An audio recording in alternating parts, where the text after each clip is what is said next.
Okay, welcome everybody. This is Car Shopping Questions and Answers. We are going to go deep on the 7 steps of the Cars from Home system we use to get below market leases, new cars, used cars from home. We don't need to spend more than 20 minutes in car dealerships, and you don't need to be a great negotiator.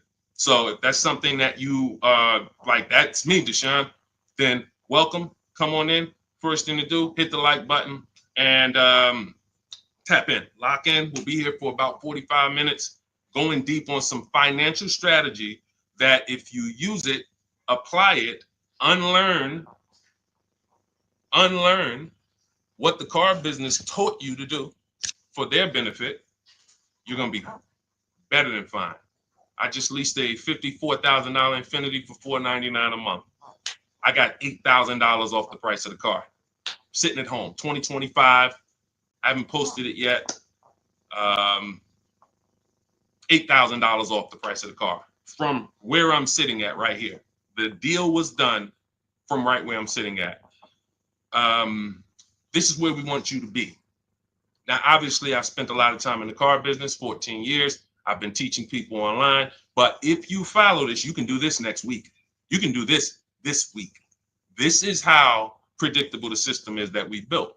So we do these streams so that you can come and get access to information that you would never have access to. You're not, unless you've been in the car business or you have family that, even if you have family in the car business, you never have access to information that car sales people talk about. That's why we do these streams, so that you can have the insider perspectives on car shopping.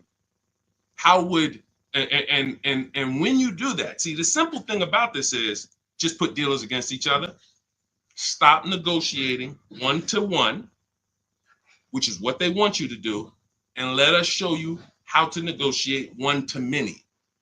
When you start negotiating one-to-many, there's absolutely no way you can overpay, because you have put them against each other, created competition, and they start doing stuff they never would have did, like taking off big money because somebody wants to win.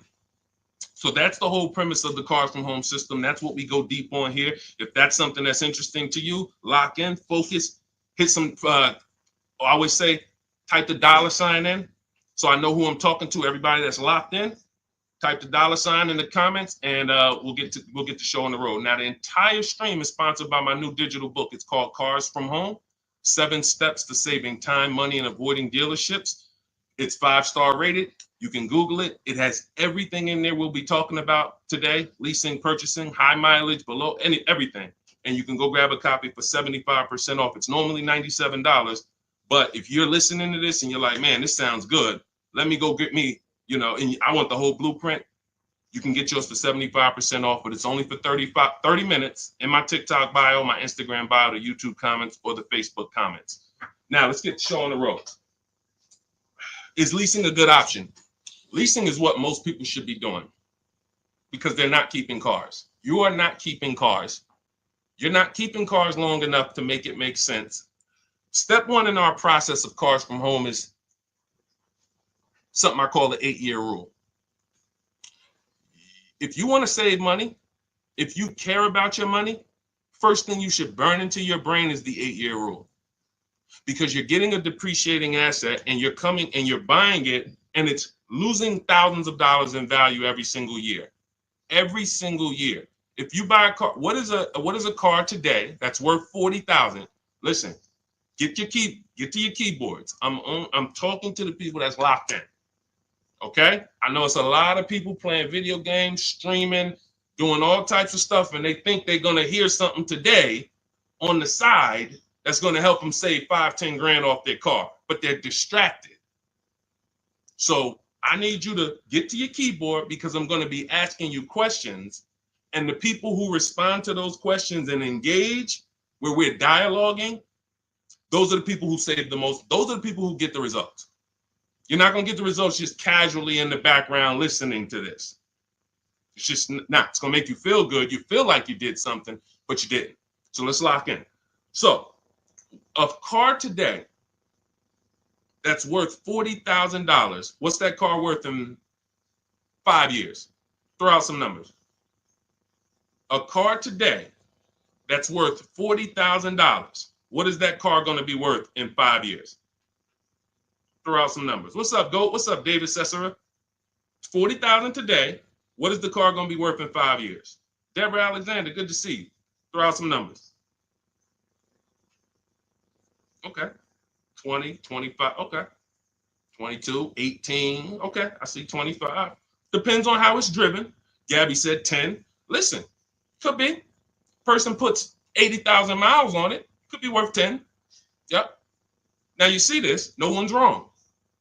Now it's not worth 40. Will we agree? Can we agree? It's not going to be worth 40. Right? Car today is worth 40. Agree? It won't be worth 40 in 5 years. It won't be worth 30. Might be worth 15, 25, if you didn't drive it at all. But here's the point. It goes down in value. A lot. This is where you're losing in the short term. Because you pay all that money to buy that $40,000 car. How much is a car? How much is a payment on a $40,000 car? Some of you who've been in these streams, you know our rules here. You know our formulas. Every $5,000, X per month. I ain't gonna tell you because sometimes we get new people and y'all don't know. You don't know. So, how much is the payment on a $40,000 car? Anybody know? Anybody want to do that math real quick? 800. 800. Every $5,000 on the loan is about $100 per month. So $40,000 car is $800 a month, 5-year loan. So I could lease that same with a good lease deal. I could lease the same $40,000 car for $400 a month, $500 a month.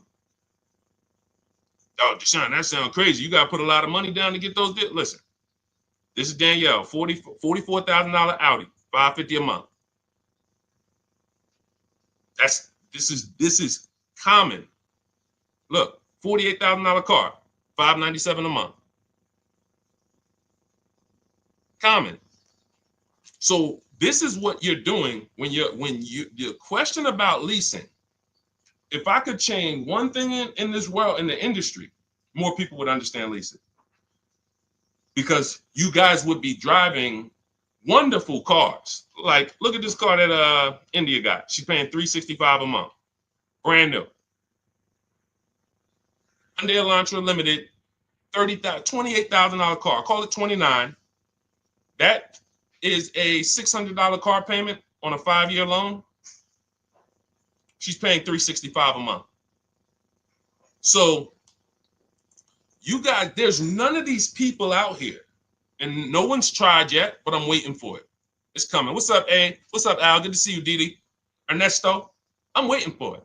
Somebody's going to come and try to justify the fact you're paying $300 more per month for the same car, but it's okay because you're buying it.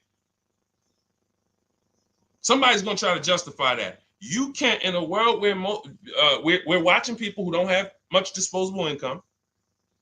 We're watching people where the savings is not what we like it to be as a country. It's not like we're abundant with money. $200, $300, $400 a month matters to the public. If it matters to you, type dollar signs. If $300 per month, if you knew you were driving a car that you could have been paying $300 less a month for it, if that matters to you, type dollar sign so I understand who I'm talking to. This is leasing versus buying. This is leasing versus buying. I'm not seeing enough dollar signs. I see 3 people in here that's locked in. I see you, Jen. I see you, Heavy Dose of Soul. I see you, Glenn Davis. I see you, D. Adams. Tap in. I'm asking questions. Gabby. This is what we're dealing with. I had a neighbor. Some of you know that story. This is about leasing. Most of you, if you are not keeping the car 8 years, that's the first thing people under. Oh, I don't know if I should buy or lease. I could do either one. No, you can't do either one. Not and when. If you are not keeping the car 8 years, leasing is the best option, as long as you know how to get great lease deals. You cannot go into a dealer, sign these bad lease deals that people are signing, break the 1.5% rule, put all types of money down so you can get to some good payment and think this is what Deshone said, I'm leasing. No, you see these deals. You see the deals we post on these streams. You guys could go through all of our streams and you'll see the leases that we do look totally different. But this is the first thing you should be doing, is making a decision on whether you're going to buy or lease, because you're trying to decide, how am I going to beat depreciation? The car is going to depreciate. That $40,000 car we just talked about it 5 minutes ago is either going to be worth $10,000 in 5 years, $15,000, $12,000. It's going to be worth, I'm losing $30,000. So is there a way that I could acquire cars and not lose $30,000 over the next X amount of years or whatever? And if you're not keeping these cars, if you're keeping these cars, buy them. But what I'm seeing, and it seems like it's happening more, what do you think the reasons are people aren't keeping cars? What do you think the reasons are? I mean, we got Crying Tiger, we got, listen, I'm interested. Jesus, Rochin, Richard, I'm not talking to people that's keeping cars 8 to 10 years much. This is such a small number. That's why the mission is, wait a minute, if 75% of the people I'm talking to, and I talk to hundreds of people a day because, we're on live streams, 75% of the people I'm talking to are not keeping cars 8 years, but they're not leasing. Deshone, are we all losing? Yes. Yes. Is it, what do you think I'm on here for, trying to break these numbers down and show y'all what these lease prices look like, and show you people are driving brand new cars, because when you lease, you drive brand new cars. 2024, 2025, 2026, you're driving the latest car. You're paying very small amounts compared to purchasers. But this is for people who don't keep their cars 8 years. If you keep your cars 8 years, go and buy the car. Buy something you love. But what I'm finding out more and more is people are not keeping them. Why aren't they? Cars are not lasting. Cost too much to fix. That's a good point. Listen, you just made a good point, Mr. SRL. Things change. The dynamics of cars and how we fix them, how we repair them, how we maintain them have changed. The things that can go wrong used to be the things that went wrong were mechanical. Now some things that are going wrong are electrical. Your mechanic used to be able to fix the things that were mechanical. That's why he's called a mechanic. You can't fix things that's electrical. It's got to be a technician. Different. So people say, oh, well, if that's the case, I'm not keeping my car 8 years. That's a reason. Oh, I used to be a buyer. I used to buy my cars, keep them 8, 10 years, put 200,000 miles on them. I'm not doing that anymore. I need to move to leasing. But what you can't do is keep buying and get rid of the cars in 5 years and not count the cost. You're losing $5,000 minimum. $5,000 minimum. Just look at the payments alone. All right, we go much deeper in this on my book. And you know why we don't need to go deep? We compare. That's all. I don't need to beat a subject into your head like we're in college. That's why all we do is show you the comparisons. That's all we do. If what I'm showing you here is not shocking you, then me taking you and showing you the dynamics of a lease ain't gonna do it. If you're looking at somebody like Ansley, this deal I love, similar to what I got. He got an Infiniti QX60, $58,000. He's paying $554 a month. I got an Infiniti QX60. I'm paying $499 a month. I put $1,200 out of pocket, paying $499 a month. If these payments don't excite you, then you're too programmed. Because who has this vehicle? We got anybody on here that has this vehicle? We got anybody on here that has a QX60? Because I got 3 people on here right now that I can show you that got them. Me, Ansley, and Rosalie. Where's Rosalie? And Rosalie. Anybody have a QX60? I guarantee you I ain't paying this. And see, that's the part where it's like, let me open my eyes and listen. The leasing issue is the issue. It's the first issue, y'all. It's the first issue. If you hop off these streams and you're not keeping your cars 8 years and you still keep purchasing them, and you have the credit to lease, you got a 680 or above, you just don't like money. In fact, you hate money. You like giving it away. That's how bad it is. All right, let's go. We'll go deeper on that. Anybody has a follow-up question? I know all types of questions. Don't they limit you on lease mileage? Whatever y'all want to ask, we'll talk about it. But I'll answer the questions as people ask them. Go ahead. Go ahead, Dolan.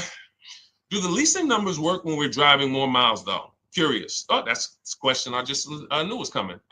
Absolutely. Because leasing is not based on how much you drive. It's based on how long you keep the car. It's based on depreciation. So you're looking at 3 years, 12,000 miles. If you bought the car, see, I always say a car goes down in value like this. Your car is going to go down in value like this. It's like a sliding board. Every time when y'all think of the numbers for cars, because I want to get you out of this, they programmed you. They have programmed you to focus on what you're buying, not what you're paying. I'm going to say that again. That was a bar. They have programmed you to focus on what you're buying, not what you're paying. You're more excited about the car than the deal. We got to move into being excited about the deal. So this is what I want you to think of whenever you think of a car. What is that, John? This is the loss of value. Your car is worth this today. It's going to be worth this in 3 years. Now, that money, look at the people who lost money on Tesla. It's coming back now because politics have come in and legislation. So, there's legislation that came in and created Tesla. There's legislation that came in and saved Tesla or made Tesla more valuable. But prior to this, Tesla was losing value worse than almost any other car. So you bought a Tesla for 50 grand, forget it. That Tesla was worth, it was so bad. So bad. They had to get, so if you own that car and you paid cash for that car, you couldn't even trade it. Imagine paying 50 grand for a car and then you go and trade it in 2 years and they tell you it's only worth 20. Like what? That's depreciation. The more you drive, the more you depreciate the car. So when you drive like this, people say, well, Deshone, I shouldn't lease because I drive too much. No, you got to realize this. If this is your normal depreciation, somebody like you, Deshone, I'm driving 20,000 miles a year. You're depreciating your car even more. And so God comes in when I worked at Hyundai. He was the first person that I ever saw that had a high mileage lease. First person I ever saw. I see you. Shout out to Only B. Thanks for sharing. Appreciate everybody who shares. When I never seen it before. Guy comes in, he's returning his lease. He has like 72,000 miles on his Hyundai. I'm like, wait a minute. You leased this? He's like, yeah, I'm in sales. I used to buy my cars. I just was spending a ton of money. And, I started leasing, never doing anything different. So I got to see this. So I'm doing this paperwork to return. I look, his payment is not even $200 more per month than the normal, let's say a normal Hyundai Sonata, great deal back then, might have been $300 a month, $325. His payment might have been $475, $500, something like that, $525. It wasn't like $700. So he's only paying $200 more per month, but he gets to drive as much as he wants to drive. He had a 25,000 mile a year lease. And when he got it home, when he was done with it in 3 years, he didn't have to worry about, resale and negative equity, because that's the high. Anyone who drives more than 18,000 miles, I want you to type HM, high mileage. Some of the hardest deals, because they would come into the dealership. I remember, especially when Uber took off. When Uber took off, we had all these people coming into the dealership with 200,000 miles on their Honda Accord, 250,000, 300,000. That's not the bad part. It's the fact they still owed money. They still owed $12,000, $15,000, $9,000, and it was horrible. And all they had to do was either lease or shorten the point is, it's what I call pushing the losses to the back. You don't escape the 8-year rule because you drive a lot. You don't and I've been really thinking about this the last couple of days, because now that I see this leasing thing is a problem, the way I've always known it was. Trust me, when I saw Dave Ramsey and I saw some of these viral videos, I knew it was a problem. I just didn't know the magnitude. There's 17 million new cars sold a year in America. That number should be like 30. Because the 40 million used cars, and out of those 40 million used cars we sell every year in America, at least 10 million should be leases. At least 10 million should be leases. People that are out here buying their cars, new or used, not keeping them 8 years, all of those should be moving to the new car market as a lease. So that 17 million new cars we sell every year should be like 27 million, because more people should be leasing.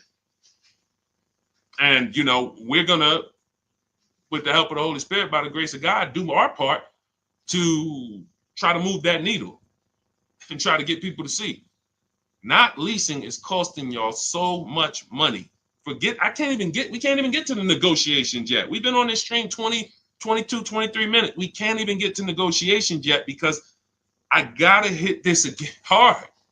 I want people realizing, like my neighbor realized, he had a Kia Telluride. He was paying $800 a month for it. His wife totaled the car. She had an accident. The car got totaled. He caught the 8-year rule. He knows we teach the 8-year rule. And he said, listen, Deshone, I noticed this 8-year rule you teach. I'm not keeping this next car 8 years. So I'm thinking I should be shopping for a lease. I said, exactly. He said, okay, I'm going to use the system. He uses our system, shops 25 dealers. I teach you how to shop 25 dealers in 20 minutes. So for a new car or a lease, we have a different system for used cars, but he uses our system. His payment's $479 on his brand new Kia Telluride. Let me ask you a question. What do you think he thinks, going from having a car that he had for 2 years, he was paying $800 a month for it, to getting the exact same car in his driveway, and he's paying $479 a month for it? What do you think he thinks? You think he's sold on leasing? You think he's sold? Do you think he needs any convincing when he literally looks out his window, he sees a truck, same truck was costing him $800 a month, and he's a negotiator. So he's not a guy who just went in and laid down. He's a negotiator. He's paying $800 a month, changes his structure, is still able to drive what he wants, and now he's paying $479 a month. It's not a question. It's not even a question. All right. So we've established, if you're not keeping your cars 8 years, you should be shopping for a below market lease, not a regular lease, below market lease. That means you can't pay everything. You can't pay what the commercials say to pay. What's up, Josh? What's up, Big Lou? You can't pay what the commercials say to pay. It's not a deal. So when I say below market leases, you're going to hear me why does, I notice, Deshone, you always say below market leases that we need to get. It's the only leases. If you go out there and you pay the prices, what's up, Angel? You pay the same prices that they're charging the most of your fellow Americans, then yeah, nothing that I say is gonna make sense because they're charging y'all so much for these leases you don't know how to get. There's some people, you know how bad it is. Every now and then I'll hear somebody, they'll DM me and say, Deshone, I was trying to lease at the dealership. They told me that I should just buy the car because the payment to buy is going to be pretty much the same to lease. That's it, because you're getting a horrible deal. Hey, tell me I'm getting a horrible deal without telling me I'm getting a horrible deal. Payment to buy is the same to lease. I'm charging you so much money on this lease that the payment to purchase it is about the same. So why don't you just purchase it? So we can't compare deals that they put on commercials to what we're talking about here. You can't compare none of that with down payment money. You see Ansley, no down payment. He got a 1% lease. And for those of you who don't know what a 1% lease is, that means you look at a brand new car, and after you get your best offer, it's 1% of the MSRP. That's a 1% lease. You're looking at a $40,000 car, you get all your offers, $400 a month, you make your deal, or less. That's a 1% lease.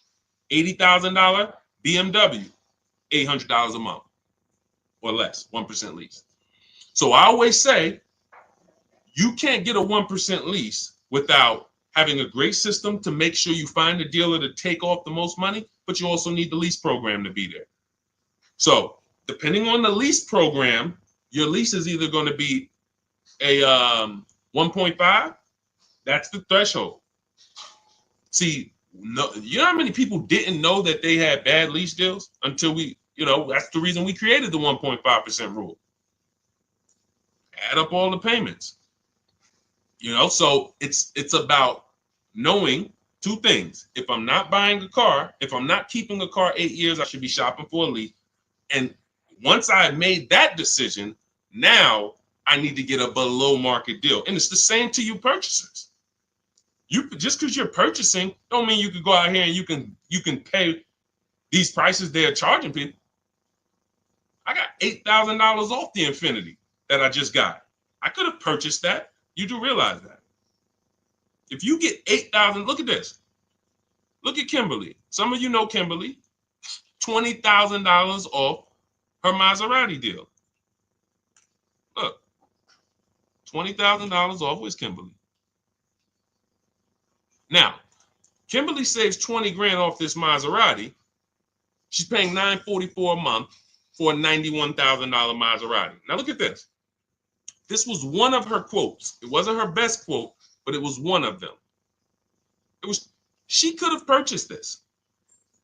So once you get the money off, leasing it versus buying it, that doesn't matter. It's harder to get a great lease though because you need a program. You need a residual. You need support. The lease program has to be there. You don't use your own bank with a lease. Use the dealer's banks. So, but for those of you who are purchasing, if you don't think, because we spend so much time talking about leasing, because we got to educate people on leasing here, that you out here purchasing, oh, Deshone, I'm good. Would you bet me $1,000 that you got the best deal you could have gotten? No, I probably wouldn't. Mama Lynn, what's up, Robert? That's my question to you. Would you bet me $1,000 that the car you got, if you're going to do it your way? I have no problem. Look, if you think you can do it your way and save more money than what we would say, doing it the Cars from Home way. If you're like, okay, Deshone, I know you're showing me all these people, you're saying we got thousands of people using this system and all that, but I still think I could do it. Okay, would you bet me $1,000 after you make your deal? Bet me $1,000 that we can't get a better deal than that. Who would take the bet? Would you take the bet? That's why you need to go get the Cars from Home system. In our book, everything we teach is in blueprint form, step by step. That's why the book is called Cars from Home.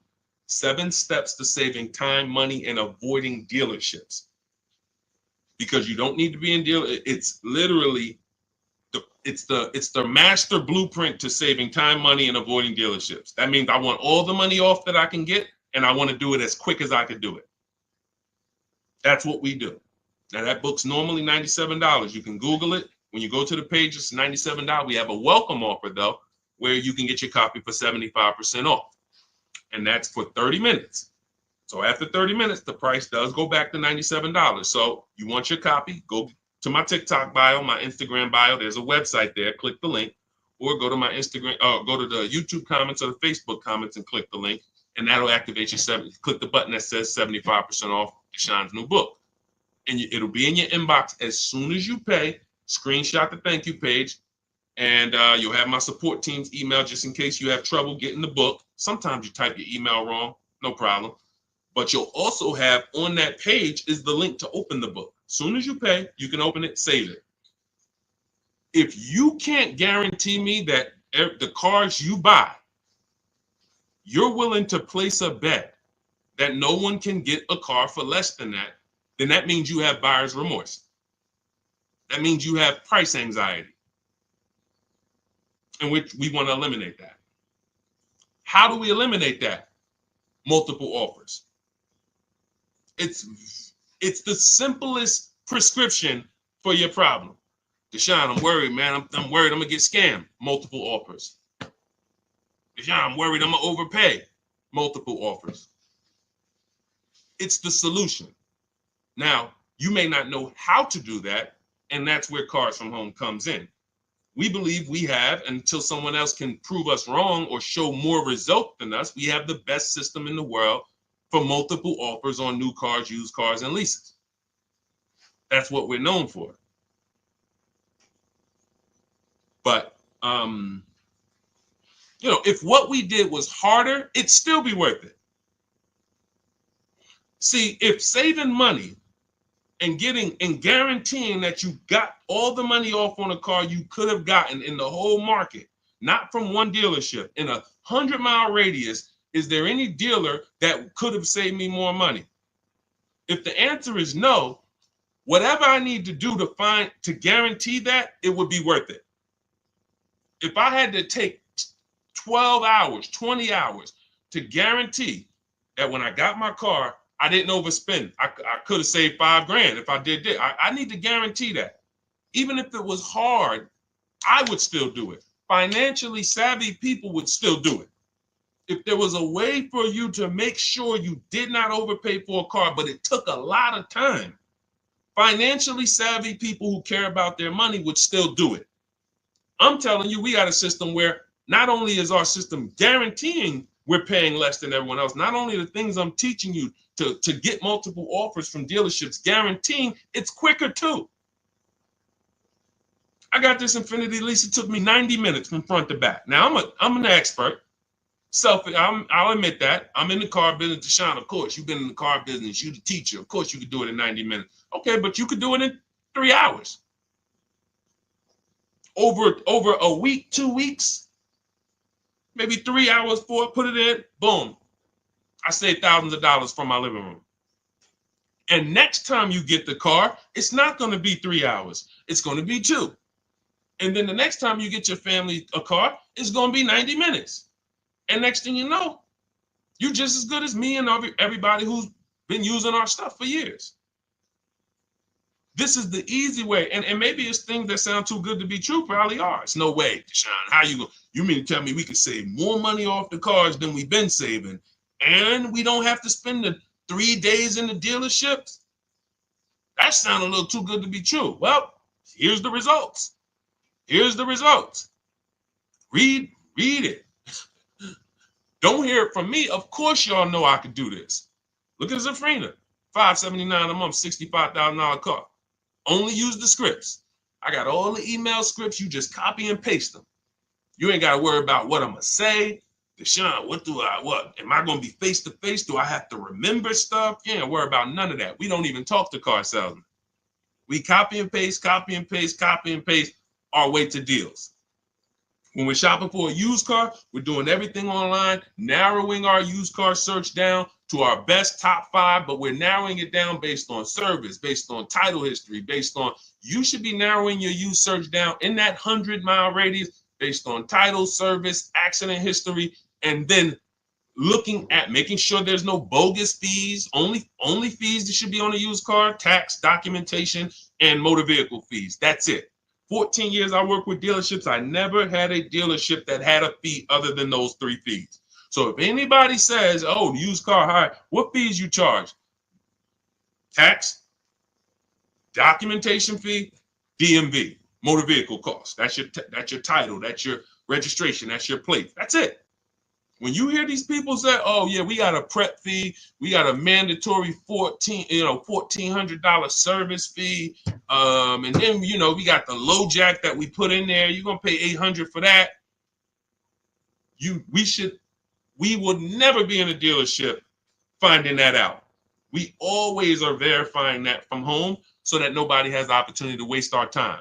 Because while you getting in that car to go see that dealer, to go look at that used car that has all these fake fees that they're going to hit you with when you get out there, the car that is the best deal right here, that you looking, it's like, okay, well, that car is $200 more per month. I mean, $200 more. All right, I'm going to go to see this one. But you don't realize this one is the scam car. That one doesn't have any fake fees. And the only way you would understand this is to verify the fees before you visit, so that when you get there, you already know I'm leaving with this car. Whenever we are going to look at a used car, we know we have done all the work at home to know, unless this car drives funny, I'm making this deal.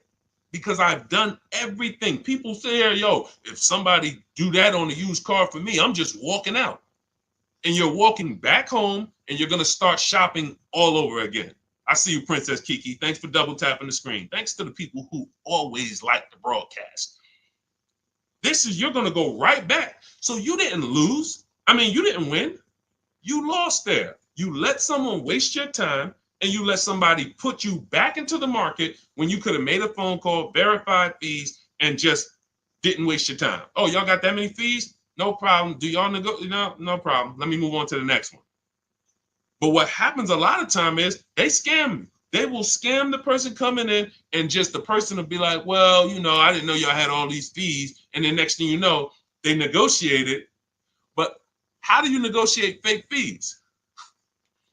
I think I made that video 3 years ago, 2 years ago, because during pandemic, just people are like, Deshone, I'm at this dealership. How do I get them to take off these $3,000 in fees they made up? You don't. See, because if you were dealing with a dealership that didn't have the fake fees, then what are we negotiating? The price. But when we are dealing with a dealer that has the fake fees, you're trying to negotiate the fake fees. And what are you not negotiating? If you're negotiating the fake fees, what are you not negotiating? The price. And watch this. When you're dealing with these dealers that have the fake fees, when they take off the fake fees, they're at the asking price. And they feel like they did you a favor. What's up, Latima? They feel like they did you a favor. If you will go, if there's a $20,000 car, and they say, all right, we want 20 grand for this car. Let's make up $3,000 in fake fees. Now, Latima comes in. Yeah, I saw this car online. Y'all was asking 20,000 for it. I'm interested. Now they fake. Hey, all right, yeah. With everything, you're gonna be at 28. Wait, I don't get it. You had it at 20. How do we get to 28? Well, we have these 3,000 in fees, 3,500. Then you got your tax, and that's where we're at. Okay, with the documentation fees, so you get. Now, you spend 2 hours there. They take off some of the fees. You just patting yourself on the back. I did a good job. I got them to take off all those fake fees. You paid asking price. Who got that? Who's clear on that? Who's clear on that? You went in, you spent 2 to 3 hours negotiating to get the fake fees off, to get it down to the asking price, and you felt like you won. You did not win. You paid the asking price. These are the illusions. And unfortunately, that's the car business. For people who don't know what they're doing, unfortunately, we never deal with that. You see what I'm saying? I just laid out exactly what we do to make sure we never encounter that. Now, as much as I've laid that out in social media videos and streams and all types of stuff, the car business, no. It's a bunch of people don't know who the heck I am. Bunch of people here, your friends out there shopping right now, you ain't shared a broadcast with them. You never shared my page with them. You know, I ain't talking to the community. I'm not talking to the community. I know the community, the people who always like, who always share. I'm talking to people who like you getting the information, and you know you got a best friend. You know you have a best friend. You've been on the stream for 30, 40 minutes with us, and you ain't share that with them. And they're going to be in that dealership tomorrow or next week or next month, and they're going to pay $3,000 in fake fees. And that's why the car dealers keep doing it. That's the point. See, it ain't about me. Oh, Deshone, man, you know, you just want us to tell people about. No. You asking, people have asked, Deshone, when the car business going to change? Everything you say, Deshone, it just sounds like the car business. Why do they allow this? When are they going to change? They're going to change when you change. That's when the car business will change. When we were there, we'd have appointments all the way up through the week. On a big President's Day sale, Labor Day sale, holiday, how many appointments we got? 300? On that weekend. Over that weekend, we might have 300 to 400 appointments on a Friday, Saturday, and Monday. When those appointments go from 300 to 200, 200 to 150, that's when people start worrying. That's when the car business will stop doing what they're doing. But as long as you, and as long as your friends, your family keep walking in those dealerships and saying, get me the best deal you can get me, ain't nothing changing in the car business. It's only going to be the small community of people who know what they're doing, who are wise. And when I say small, you know, our community is just off the people I know who have access to our information, the Cars from Home book, or either the Cars from Home. You know, I coach people too. We have a video program where we walk you through step-by-step videos. That's about 12,000, 13,000 people. That's nothing compared to the fact, I just told y'all, 50 million people a year buy cars.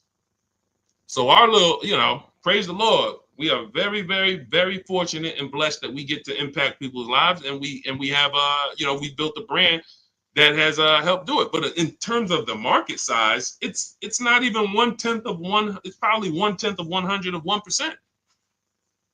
It's nothing. So you got 50 million people a year walking in the dealerships, want to do things traditionally, and just that's why they keep that multi-billion-dollar machine just rolling. Shared with my bro-in-law last week. Thank you so much, JC. I appreciate it. I appreciate it. We got to save our people. There is no one out here who is going to be in your corner when you overpay for your car. Ain't nothing you could do. You ain't seeing nobody suing dealerships. It's not happening. Let's stop it. You know, oh, I think I got a lemon law, whatever it may be. No one cares. It is buyer beware with cars. And that is why we take this so seriously, because we know once you make this decision, there's no one who's going to help you. If you make a bad decision, I remember I was at Mercedes and a person walked into the dealership and he was pissed off because he has a neighbor who is paying, hang on one second. He has a neighbor that he knows, or somebody he went to dinner with, same E-Class, same car, $200 a month less than him. He was pissed off. $200 a month less. Went out to dinner. Hey, man, I got the same car. Where'd you get it from? I got it over there at Paramus. Me too. Same car. They knew each other. They both leased it, in this particular case, his payment was $200 a month less than his. That's about $8,000 difference. That means this guy here, no, could be about 10. It's about 10. About 10. So that means you have two people, same market, bought the same exact car, similar price car. One of them got $10,000 more off than this one. When they found out, he was pissed. Nothing he can do. I'm never buying here again. That still doesn't change the fact you're $10,000 poorer because you didn't know what you were doing. You didn't have the skills to know that the market price on this car is a $10,000 discount. It's $10,000 less. And that's what's happening. The car business is they've mastered making you think you win. So that's it. That's why we want you to have the strategies so that you can proactively move through your car purchase. It's your agenda. You don't have to worry about your plan. Just bring your goal, use our strategy, and the success is guaranteed. You don't need the strategy. You don't have to figure it out. Deshone, am I going to have to be coming up with what to say, what to do next and all that? No, that's why it's called 7 steps. Cars from Home, 7 steps to saving time, money, and avoiding dealerships. Step 1 is the most important question, which we talked about at the beginning of the show. 8-year rule, leasing versus buying. Step 7 is delivery, which means you should not even be reading step 7 if you're not setting up delivery.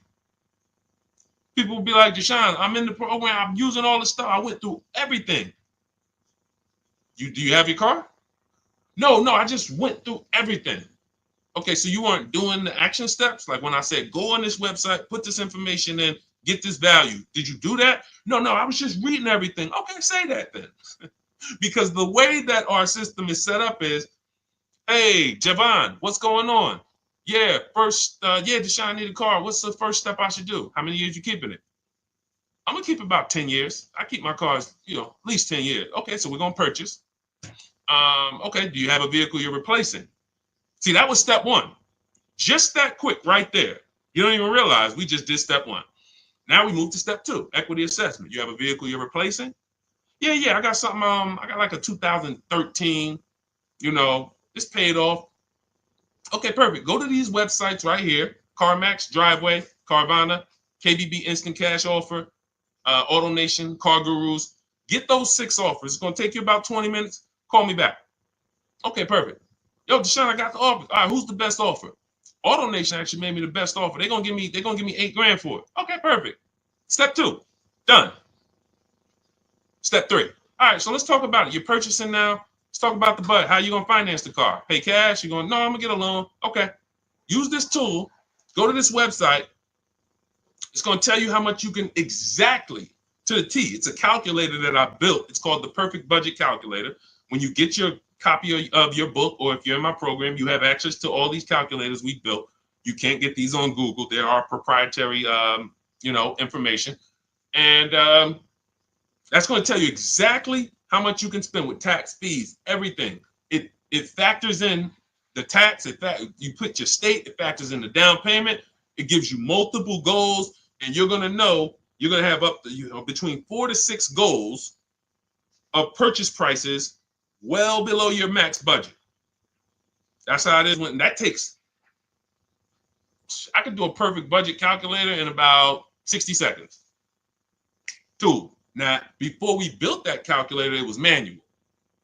But once we built, we used to actually have to walk you through that process. Now, it's literally calculator, 30 seconds. That's step 3. Now I know what I can spend.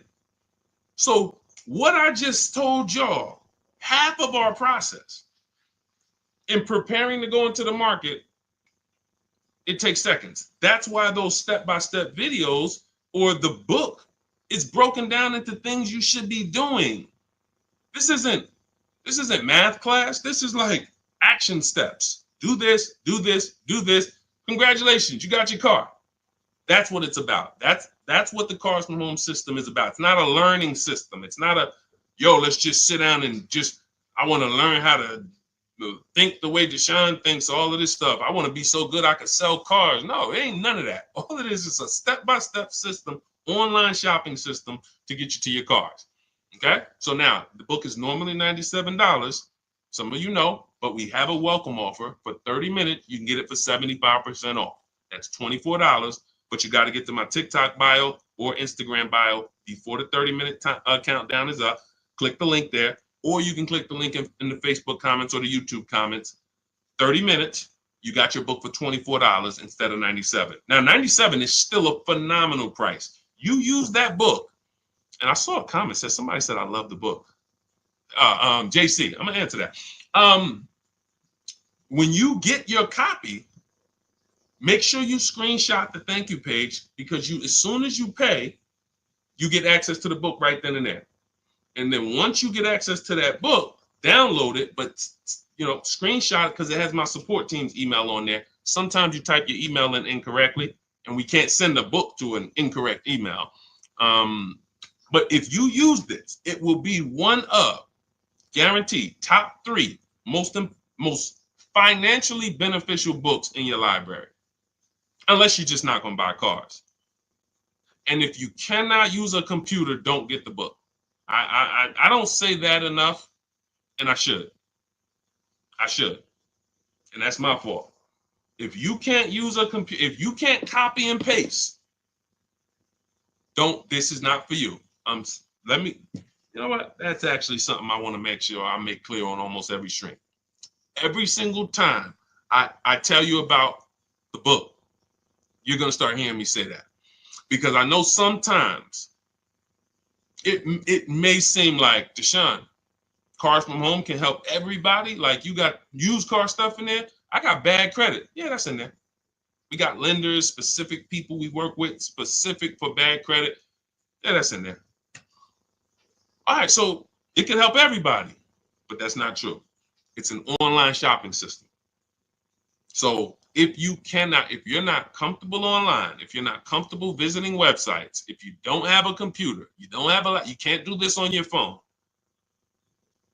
So you need to have a computer, laptop, access. I don't care if you're going to the library, but you need access to a computer, and you need to be able to copy and paste. If you can do that, then yes, Cars from Home, 7 Steps to Saving Time, Money, and Avoiding Dealerships will be one of the most valuable digital books or books you've ever owned. You get 5 cars. Imagine you get 1 car. Imagine if you're getting a Maserati and you save 20 grand. Some of you might even, 10 grand, 7 grand. You might just be happy with, doing a deal like Tiffany. Tiffany got 6,500 off. She used it. I got so many people, American seniors. Anyway. Go ahead, Dolan. I can't show enough people. Go ahead, Dolan. Let's close out with a few more questions before we wrap. Go ahead. All of you who have questions, type them in. We'll try to get to as many as we can before we wrap. We're almost done now. Deshone, love the book. Hey, my question is, thank you, JC. My question is regarding how best to answer the question when doing the equity check. Oh, wait. My screen just went off.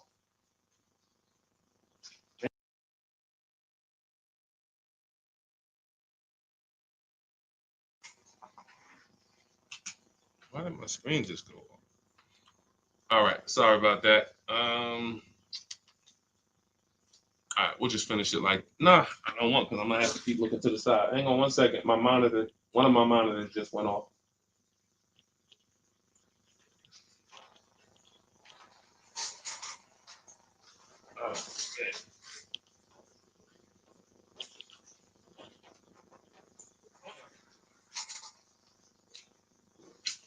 Okay, this is going on me. Okay. My fault, guys. I have 2 monitors, and the one in front of me, front facing, went out.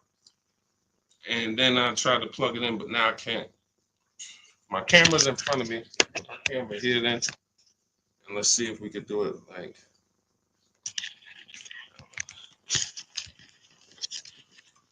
All right, so I'll face TikTok. Put it like that. Okay, so I got to look this way because your question's on this screen, JC. So hang on. When doing the equity check on the car buyer sites, when they ask if I have a loan, lease, or own, I always put own. because there's nothing, none of those other questions should affect the value of the car. So even if if you tell me my car is worth 15, then I call and I want to set my appointment up, and then you find out I have a loan for 10, then that shouldn't matter. That shouldn't matter at all. How does that change the value of my vehicle? And why I really put own is because on leases, they have something in the way they do leases where they don't know which lease brands allow them to, which lease brands have a third party restriction. There's two ways we sell leases. We're either going to sell them direct to the highest bidder, or if it has a third party restriction, then we're getting dealers to bid, because they will not let you sell directly to Carvana or CarMax, but you can have dealers bid. And I have a system, I have a strategy in my book and a script where we talk to a used car manager, we get multiple offers, and we'll get our equity that way. But a lot of people, that's where they give up on their equity, when they have a third party restriction. But JC, to answer your question, that just put own, but that's why those forms can be a little tricky. And I think we avoid everything by just putting own. Tell me what the car is worth. If I owned it outright, what's your offer? Makes it very, very simple. Go ahead, Dolan.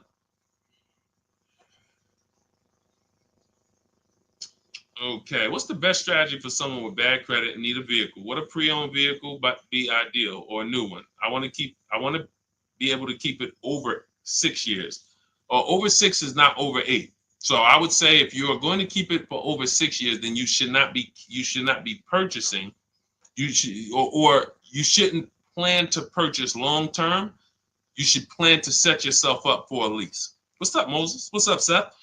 That's what you should be doing. Plan to set yourself up for a lease, because it has to be 8 years. See, I think sometimes, and I'm gonna start saying 8 to 10, but I'm not gonna call it the 8 to 10 year rule, because that just doesn't have the same ring to it. It's the 8-year rule, but I'm gonna start saying 8 to 10. If you're not keeping your car 8 to 10 years, you shouldn't be purchasing. If you're purchasing, you're overpaying. You should be shopping for below market leases. What's up, Seth? What's up, WM? And the reason I'm saying 8 to 10, because I think some people, they'll say, well, I'm keeping it 6, 7. So I think that's close enough. No, it's not. It's not. It's 8 minimum. Minimum is 8. The minimum is 8. And so if I had bad credit and all right, I'm not keeping my car 8 years, I'm trying to set myself up for a lease.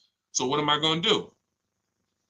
Get an inexpensive car. I have a strategy in my book we call the smart car, where we're only looking to get an inexpensive car that we can drive, $10,000, $12,000 loan that we can, because that's going to be affordable. It's going to be about a $250 a month payment. And we need to establish that payment history, because nothing gets you approved for a lease like on-time payments on a car. If the bank sees you've been paying $250 a month for 2 years straight, when you go to jump up on a car to a $400 payment, it matters. So credit score and car payment history make a huge difference in getting approved. That's the smart car strategy. That's in the book. That's in the digital book, Cars from Home. So you would be setting if you have bad credit, you're either going to buy for the long term and then refinance the loan when your credit's good. Welcome, Lamont. I see you. Welcome to the community. Thank you for the follow. When you have bad credit, I'm either going to, let's just say I'm a keeper. I'm not a lease person. I do not plan on I'm keeping my cars 8 to 10 years or more. So I'm not shopping for a lease at all, but I don't have the credit. My mission is to get a great price on a car. You can spend a little more according to your budget, because you need to get a great car. You're going to pay more for the loan. That's normal. But we use a company like Limbuzz. We have entire strategies that we roll out for people with bad credit in the book. So the most important thing for the long-term purchase is to get a quality car, because you can refinance the loan. You can't change the car. So if I got a nice car, well taken care of, I verified that it had great service records, great accident history. I verified it's a long-term car. It's a car that's known for going 200, 300,000 miles. We verify that in step 4 of my book. I have a quick thing we do, takes 5 minutes. We go to Google and we type in initial quality, reliability, longevity. And we do that we do 3 of those searches. And we make sure that the car we're looking for, some of the cars you're looking for, they're known for the transmission going out at 90,000 miles. Don't you think that's important to know? Some of you right now are looking at cars, you're looking at used cars with 80,000 miles on them, and you don't realize that that car is known for having transmission problems at 90 to 100,000 miles. That could be why the person dumped it. Because they know if I keep it here, as long as I get rid of it before 80,000 miles, I'm usually okay. Now they dump it off to a person who does not know how to verify that that car has bad DNA, and they're going to buy it. And then they wonder, oh, the dealership scammed me. Man, I got that car, man, the transmission went out on me in 6 months. But you could have done the step that we teach, verified that for yourself, and said, wait, this car is known for nothing. This car got about 10,000 miles before the data says transmission could start slipping. I think I'm gonna look for something else. You see what I'm saying? These are the things. So I'm doing that if I'm a long-term purchaser, bad credit, because I'm gonna get an incredible car, I'm gonna pay a great price for it, and I'm gonna pay a high interest. That's the only thing I'm gonna pay a high price on is my interest. I'm going to get a great price on that car. And that's where bad credit people, and that's where personally, a lot of people with good credit, you get confused because you're confusing the monthly payment with the price of the car. You're confusing the deal with the price of the car. I could have a 20% interest rate because I have bad credit, but I got a great price on this car. Look, watch this. And I'm gonna give you an example to really end this. If I got bad credit and I walk into a dealership and they're having a going out of business sale, we're going out of business. Everything's 50% off today. What, everything? Every car in the showroom, 50% off. Really? Wow, that's interesting. I'll take this one right here. It was 40, but it's I can get it for 20. Yep. Okay. Let's write it up. Everybody agree that's a great deal? Would everyone agree that's a great price for a car? 50% off. But we go into a dealership. Can you agree? Type agree. Because this is a big point we want to make about how these things relate. Especially for some of you you don't have good credit. You need to detach your loan from your car. Okay? So we agree. Okay, I see you, Tina. I see you, Joe. I see you, Danny. I see you, Gabby. Thank you to the engaged people. I'm always look. I love the engaged people, man. Yo, because I gotta tap people and tell them like you ain't gonna save 10, 15 grand off no car working with Deshone, and you playing video games while we talking money over here. Like I'm getting the information. I hear you, bro. No, you don't. No, you don't. So we agree, 50% off, going out of business sale. All right, so I got this car. It was 40. I'm paying 20 for it, brand new car, but I need a loan. I'm gonna call up some banks. Hey, what's your credit? 500. But I need a loan on this car. All right, well, what kind of car is it? Well, it's brand new. It's brand new car. It's $20,000 loan I need. When they see the value of the car is 40 something, they say, what? This is an incredible deal. But I have bad news for you, though. I mean, we could approve you, but it's going to be 22% interest because you have just a lot of derogatories. You got a lot of, no problem. Now, I would search multiple lenders, but once this is the beautiful part. Close my deal at the 22%, get the best interest I could get. It's going to be high because I have bad credit, but I got a great price on the car. That is the difference. Because as soon as my credit is good, because I'm going to work on it, A year later, 18 months later, now I got a 690, 700, 710. I'm refinancing and I'm in a 6% loan and I'm chilling. I got an incredible deal on my car. Now I got the loan to match the deal and it's a wrap. Type dollar signs if you understood that. Type a dollar sign if you understood that. That is the separation of the price of the car from the loan. If you have bad credit, that's how it works in any case. But for bad credit, that is how you need to be looking at it. Just because I'm seeing dollar signs. Did y'all not? What about that wasn't clear? Tell me what about that, y'all. We need to go back over again. Tell me what about that we need to go back in. Okay, thank you, JC. Thank you, Gabby. Thank you, BB. Okay, Jason. Thank you. Okay. We're seeing some dollar signs. So, all right. That's the name of the game. You get half off a car, half price, incredible deal. I got a car, it was a going out of business sale, but I got a 500 credit score. So on that price, I got to pay, when I got my loan, I got to pay 22%. So I got a bad loan because I got bad credit. Great price on the car, though. That is how you need to move. And when you get there, that means you've separated. There's I call this 3 pillars of great car deals. 3 pillars of great car deals. Who you buy your car from, who you get your loan from, who you sell your old car to. Only way, you got to get a great deal, all 3. That's why when you go in and you buy a car from a dealer, you get a loan from them, and you trade your car into them, you might not realize you just gave them 3 transactions. So if that's you, I'm sorry. I'm the bad news first person, but you're getting bad deals. You can't get good deals mixing 3 transactions together because you're not shopping any of them. You're not bidding out any of them. We bid out all of them.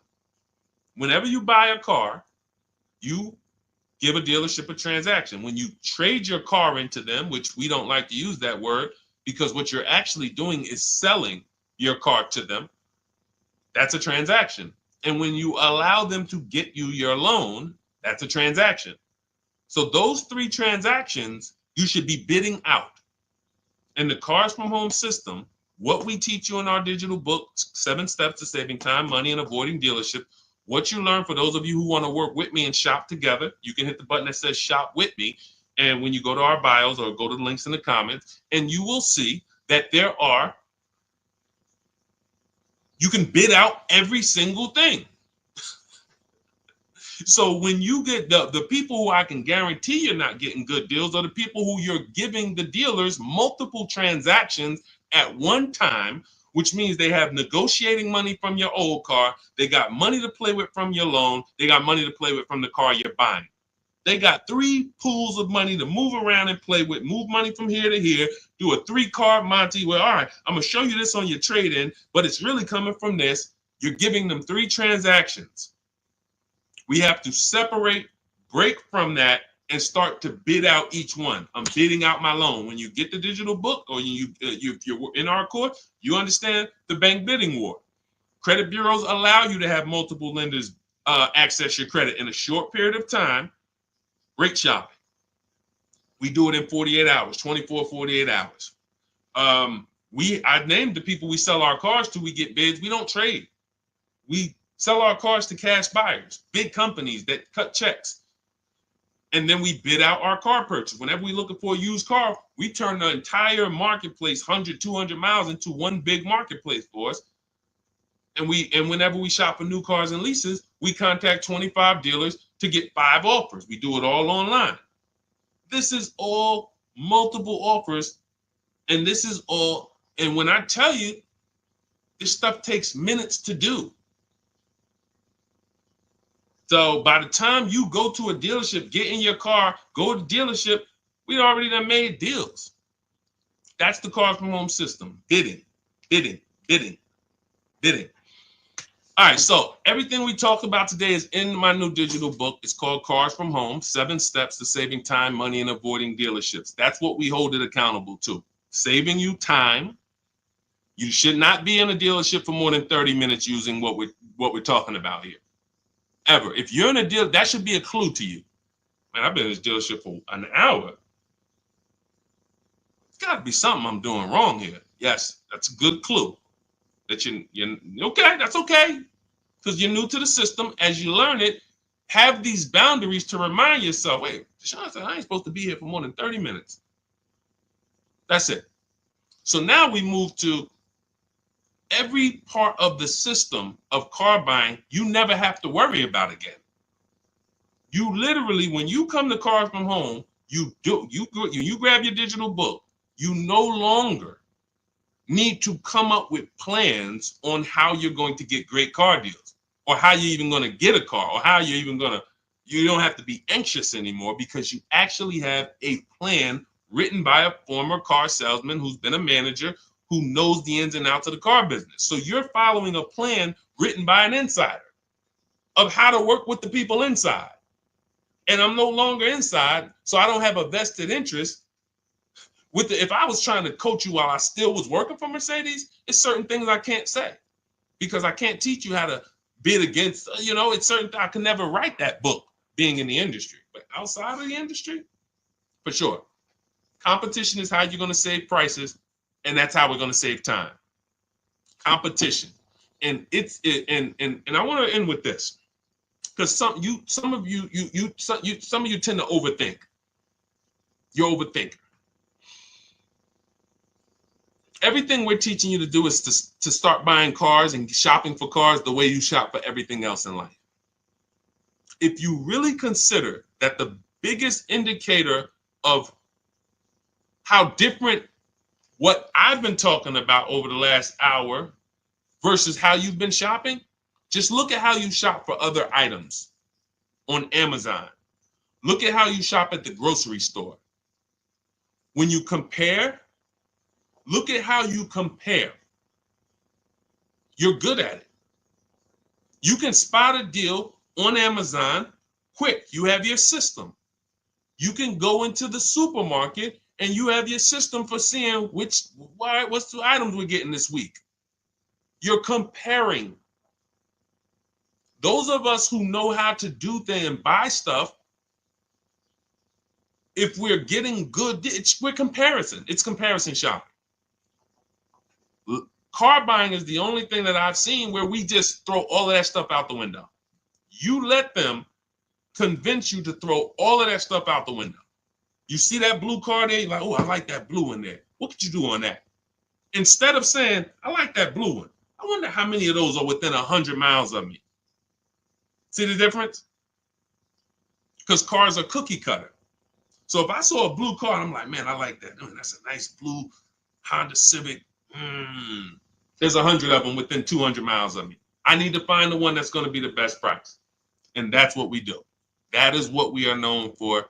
That is what we hold ourselves accountable to. So if you want everything we teach, grab my new digital book, Cars from Home, 7 Steps to Saving Time, Money, and Avoiding Dealerships. Normally $97, but part of my welcome offer, 30 minutes, you can get it for $24, 75% off. Go to my TikTok bio or my Instagram bio, click the website there, there's a link, or go to the YouTube comments or the Facebook comments, put a link there for you. And when you click that, you'll see a button that says activate 75% off Deshone's new book. And that's a digital book, so it'll be in your inbox in 5 minutes. You'll be able to use everything we're talking about for the rest of your life. And as I update the book, I update the file.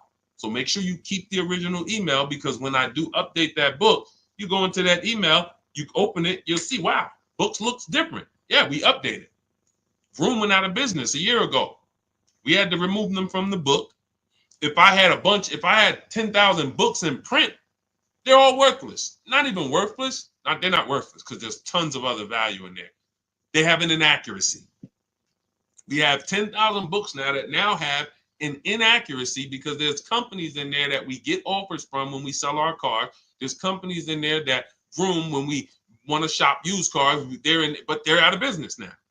But the minute they went out of business, we went in, we updated the file. Everyone opened their books. They never saw a room again. That's one of the benefits of a digital book. So that'll be in your inbox. You'll have access to all the scripts that you're going to use to talk to the dealer, to email the dealerships, not talk to them. You're going to have access to the templates. You're going to have access to all the calculators that I've built. I believe we have 5 or 6 custom calculators. And just an entire strategy that you no longer have to think. It's all laid out for you. All you have to do is trust the process and unlearn. Don't bring any of the garbage from your or how you were taught to buy cars, lease cars. Leave it at that door.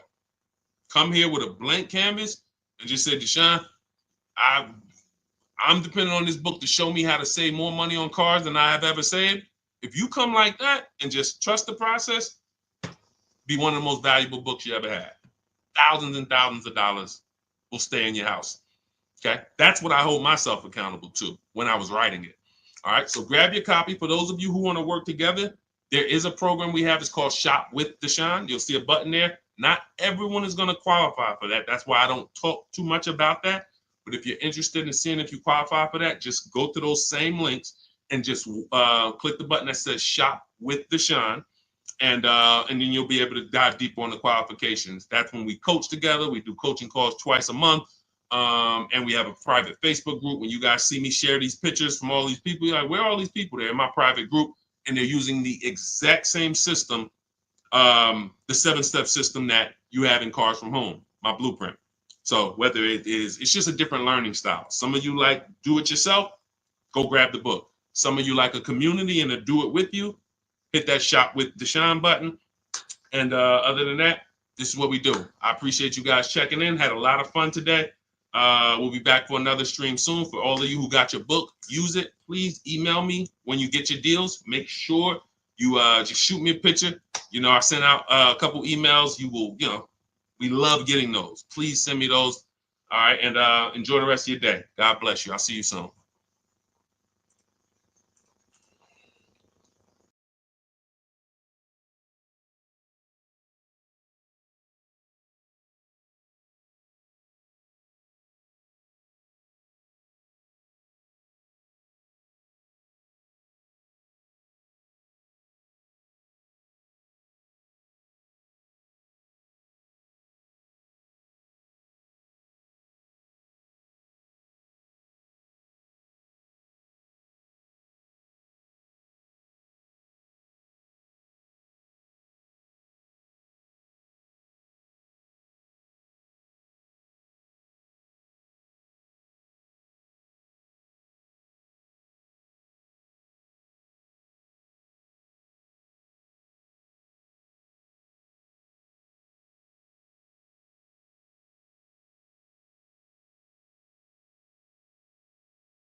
Usually, when we're live on 4 platforms, and we're going to be answering a lot of questions about car shopping. If you don't get your questions in early, they might not get answered. So start typing your questions now. And good to see you, Corey Duncan, Renee, and we'll get to as many questions as we can. As I said, I'm known as Deshone, the Auto Advisor. I spent 14 years in the car business. Now I teach you the steps you need to know to get below market car deals from home. Whether you're a great negotiator or a bad negotiator, when you know what you're doing, you'll pay less than everyone else. And that's what I like to make sure you know. So start typing your questions in. Everything I'll be teaching today is out of my new digital book. It's called Cars from Home, 7 Steps to Saving Time, Money, and Avoiding Dealerships. You can get a copy for 75% off as part of our welcome offer in my TikTok bio, my Instagram bio, the YouTube comments, or the Facebook comments, but it's only for 30 minutes. Normally it's $97, worth every penny, but if you get there before 30 minutes, you got your copy for $24. Okay? All right, Dolan, start putting the questions up. Let's get to as many as we can. Start typing your questions, everyone. We are live. We are live. And let's see.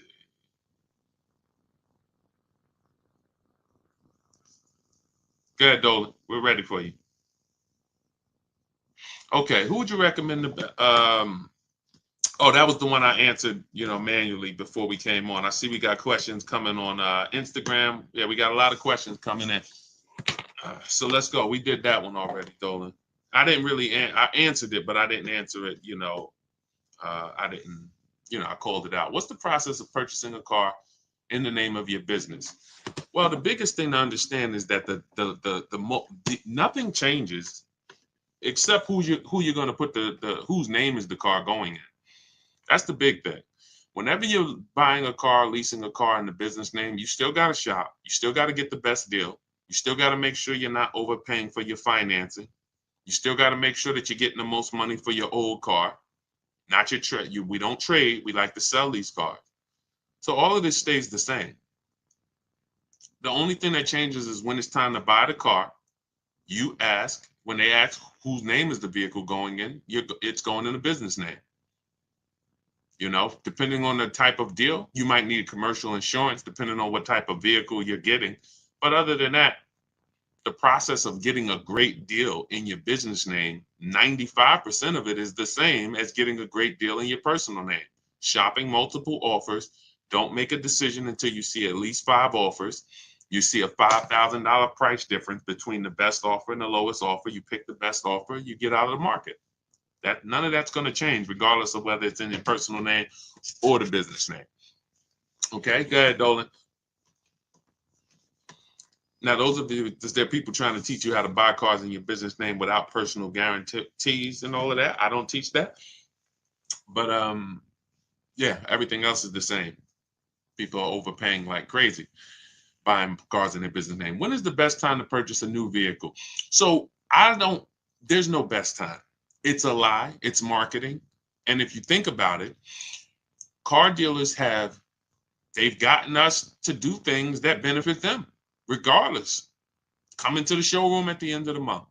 It benefits us. Come into the showroom on the weekends. Benefits us. As long as you guys continue to go into the dealers are going to continue to be the same. When you guys stop going in and you start going to your computer, where we make our deals from. When you see me share people on this screen, people like Danielle, Greg, Bonita, Tope, Aretha, all of these people that you see me share throughout our streams, these people are making their deals from home. And that's where you want to be, because whenever here's what you want. You want a desperate deal. You want a deal that the dealer makes because they're desperate. They need to sell a car. They need to hit a unit. That's the only reason why they're giving you such a big discount. I just got an Infiniti the other day. I leased it. I saved over $8,000 off the vehicle. That particular dealer that won the bid for my business, $499 a month, $1,200 out of pocket. It's a $54,000 vehicle. They needed that deal. That wasn't a deal they want to make with everyone. And what they've taught you as dealers, they've taught you that the deals that you see on commercials are deals. No, they're not deals, because no dealer wants to give away a car where they make no money over and over again. Dealers only do these deals because they're desperate and they need to hit their numbers. That means that they're not giving you a better deal when there's 200 people in the showroom. Why would that? You know what I'm saying? What's up, Joey Cantu? Good to see everybody tapping in on TikTok. Shout out to everybody double tapping the screen. Thank you. Shout out to everybody hitting the likes. And shout out to everybody who's hitting the share button. We appreciate you helping us spread this mission. We can't get this financial literacy out without the people who help us run these numbers up. So we appreciate you. What's up, Messi? Good to see you. Yeah. So when the showroom has 100 people in it because it's a holiday, that's the illusion that you're getting a better deal. But no one's. Why would we need to give you a better deal when there's no desperation? We have people all over the place. We got 100 customers in here. We have more customers than cars. Why would we be giving you a better deal? But years and years of commercials have helped people think that they're going to come into the showrooms at the end of the year. They're going to come at the end of the month thinking they're getting a better deal. And that's fine. It works great for car dealers. But what we know is we position ourselves. Sometimes the first week of the month is the best deal. Sometimes the second week, when car dealers look around and they see they haven't sold a car and it's the 10th of the month. They got to, they got to sell 200 new cars. They're only at, 30. So they're behind. See, what they've taught you is every month at the end of the month, car dealers just need to hit their numbers. Every month at the end of the month, come on in because car dealers need to hit their numbers. So no dealers hitting their numbers on the 20th. No dealers hitting their numbers on the 25th. It's all coming the end of the month. Does that make sense? You get what I'm saying? Type a question mark if you're starting to think. This doesn't really make sense. You tell us to come into the showrooms at the end of the month. You tell us we're going to get a better deal. But then at the same time, the place is so full. You could tell us no. You could throw us out. And you're still going to win. The end of the month is the time where dealers name their price and they say, hey, take it or leave it. We got too many people in here. Listen, Mr. Duncan, we appreciate you, but listen, we got way too many people in this showroom. The price is $6.99 a month. That's the best we can do for you. Listen, I'm sorry if it's not in your budget, but we gotta, that's the best we can do right now. Now they're letting you go. See, the last thing they want you to do is shop their competition.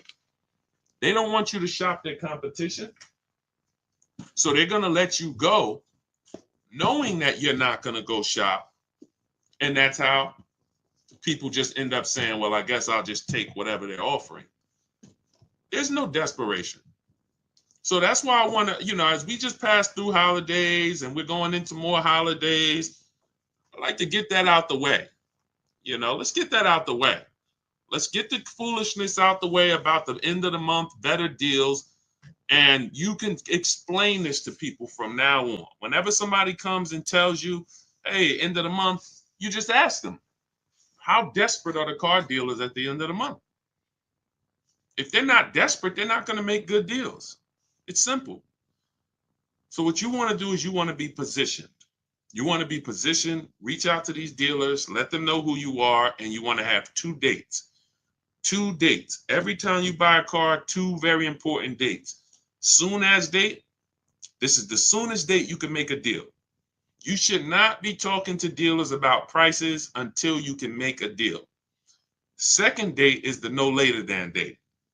This is your deadline. This is your lease is up.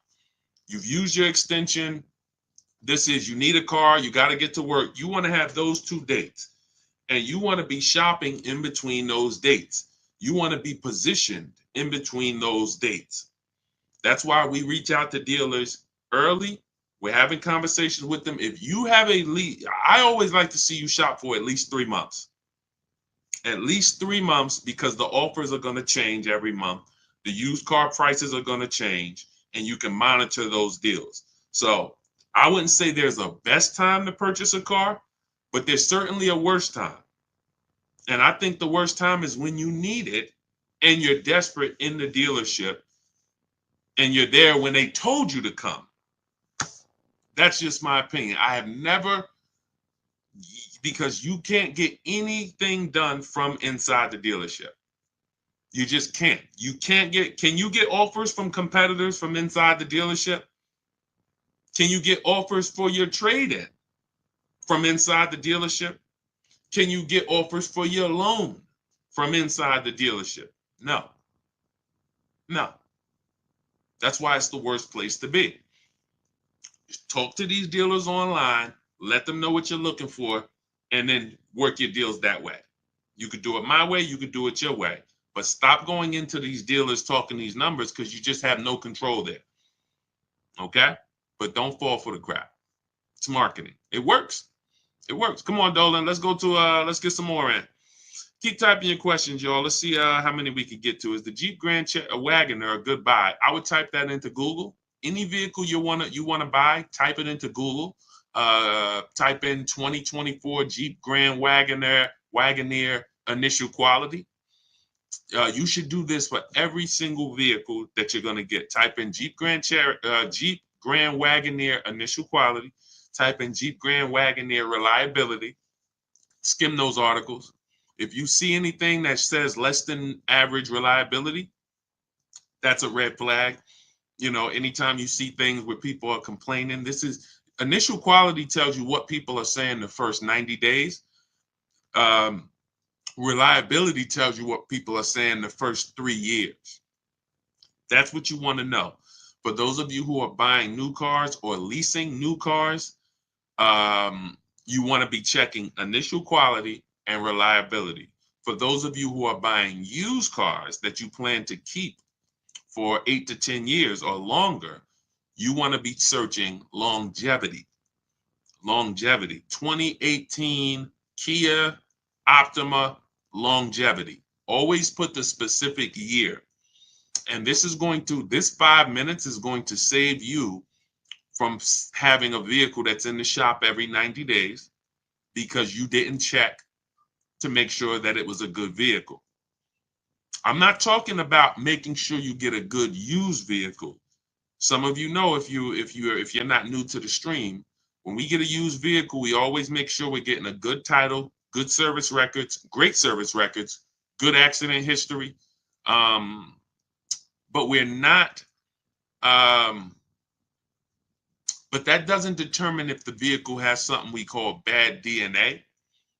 Transmission problems. 80,000 miles, transmission's going to start slipping. Half of the people are going to have problems. Welcome, Day. I see. Welcome to the new followers. I see you. Shout out to the sharers. Thank you to everybody who hits the share button, continues to help grow this community and help get this information out. We appreciate you. But that's what you want. Every vehicle that you want to be looking at, get into the habit of doing this 5-minute check. This is actually in step 4 of my book. In my book, I break down the entire shopping process into 7 steps.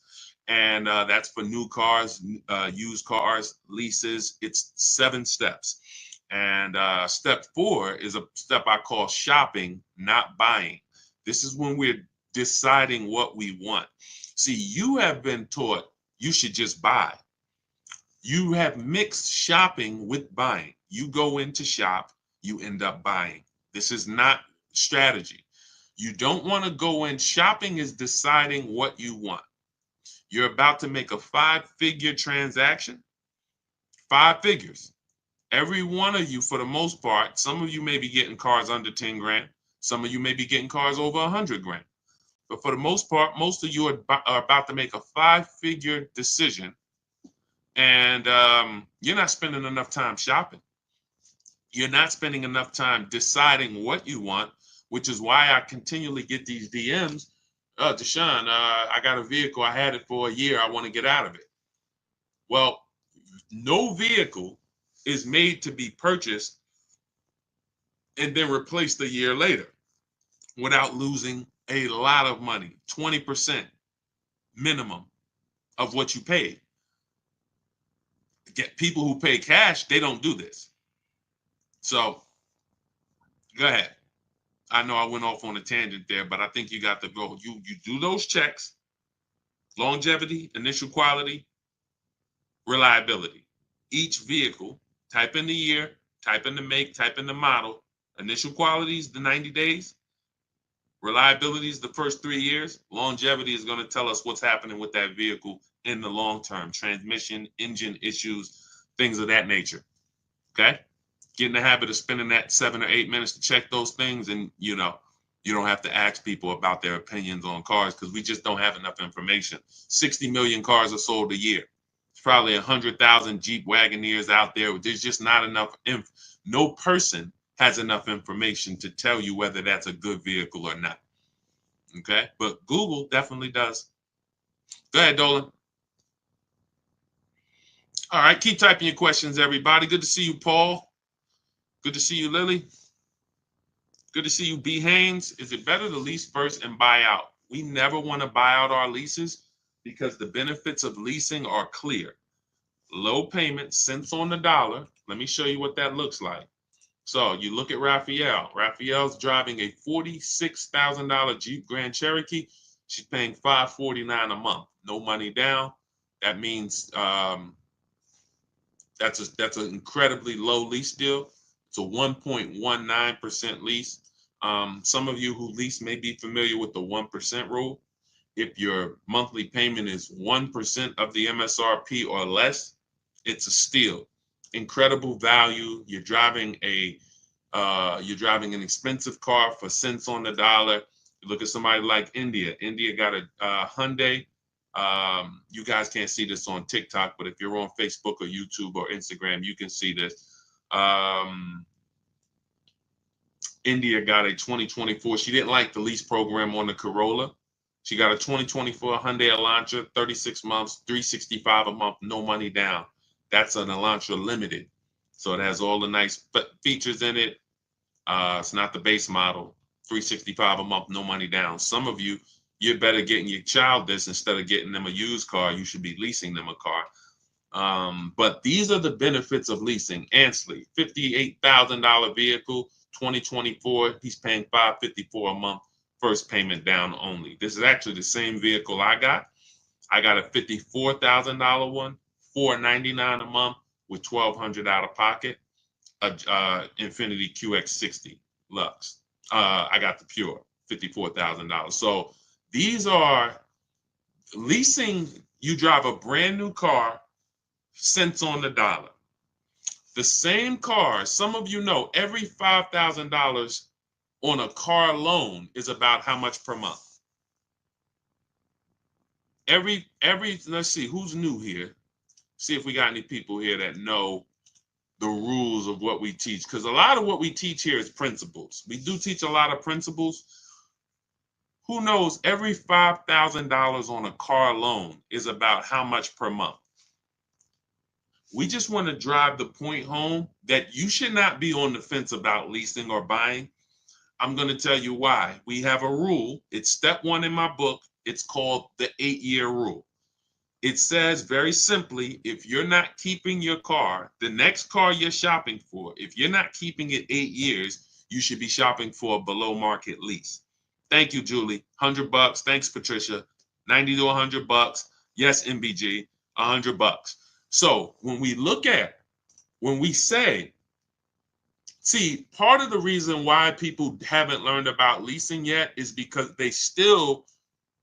they're getting bad lease deals. They're looking at these commercials. They don't know about below market leases that me and my people get. And they're judging those lease deals compared to a purchase.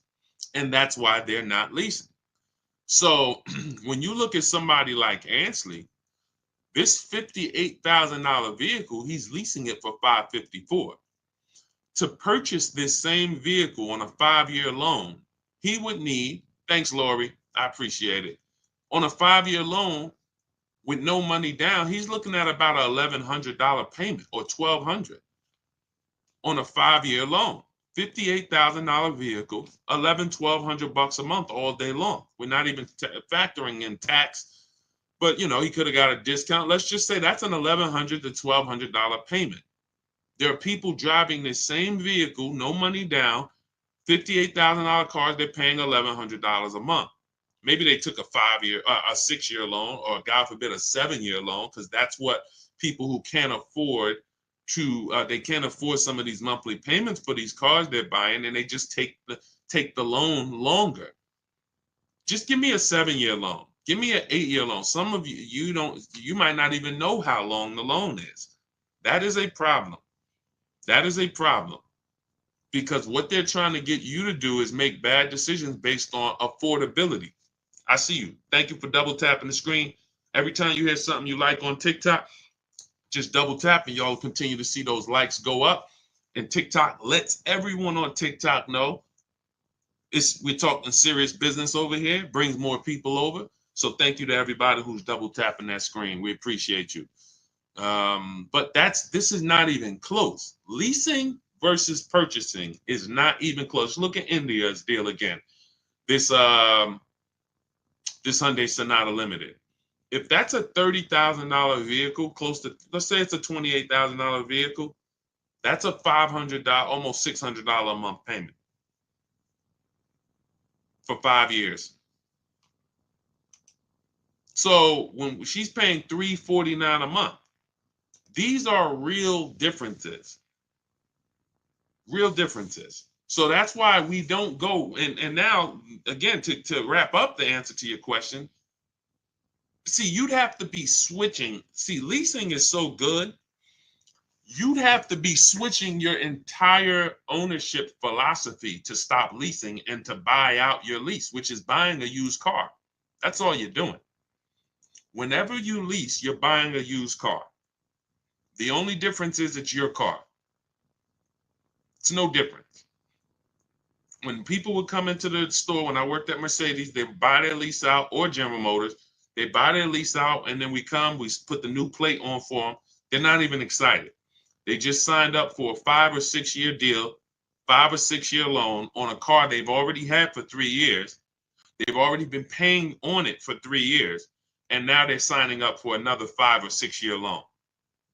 What's the total? If you leased a car for 3 years, then you bought the car on a 6 year loan, how many years is that?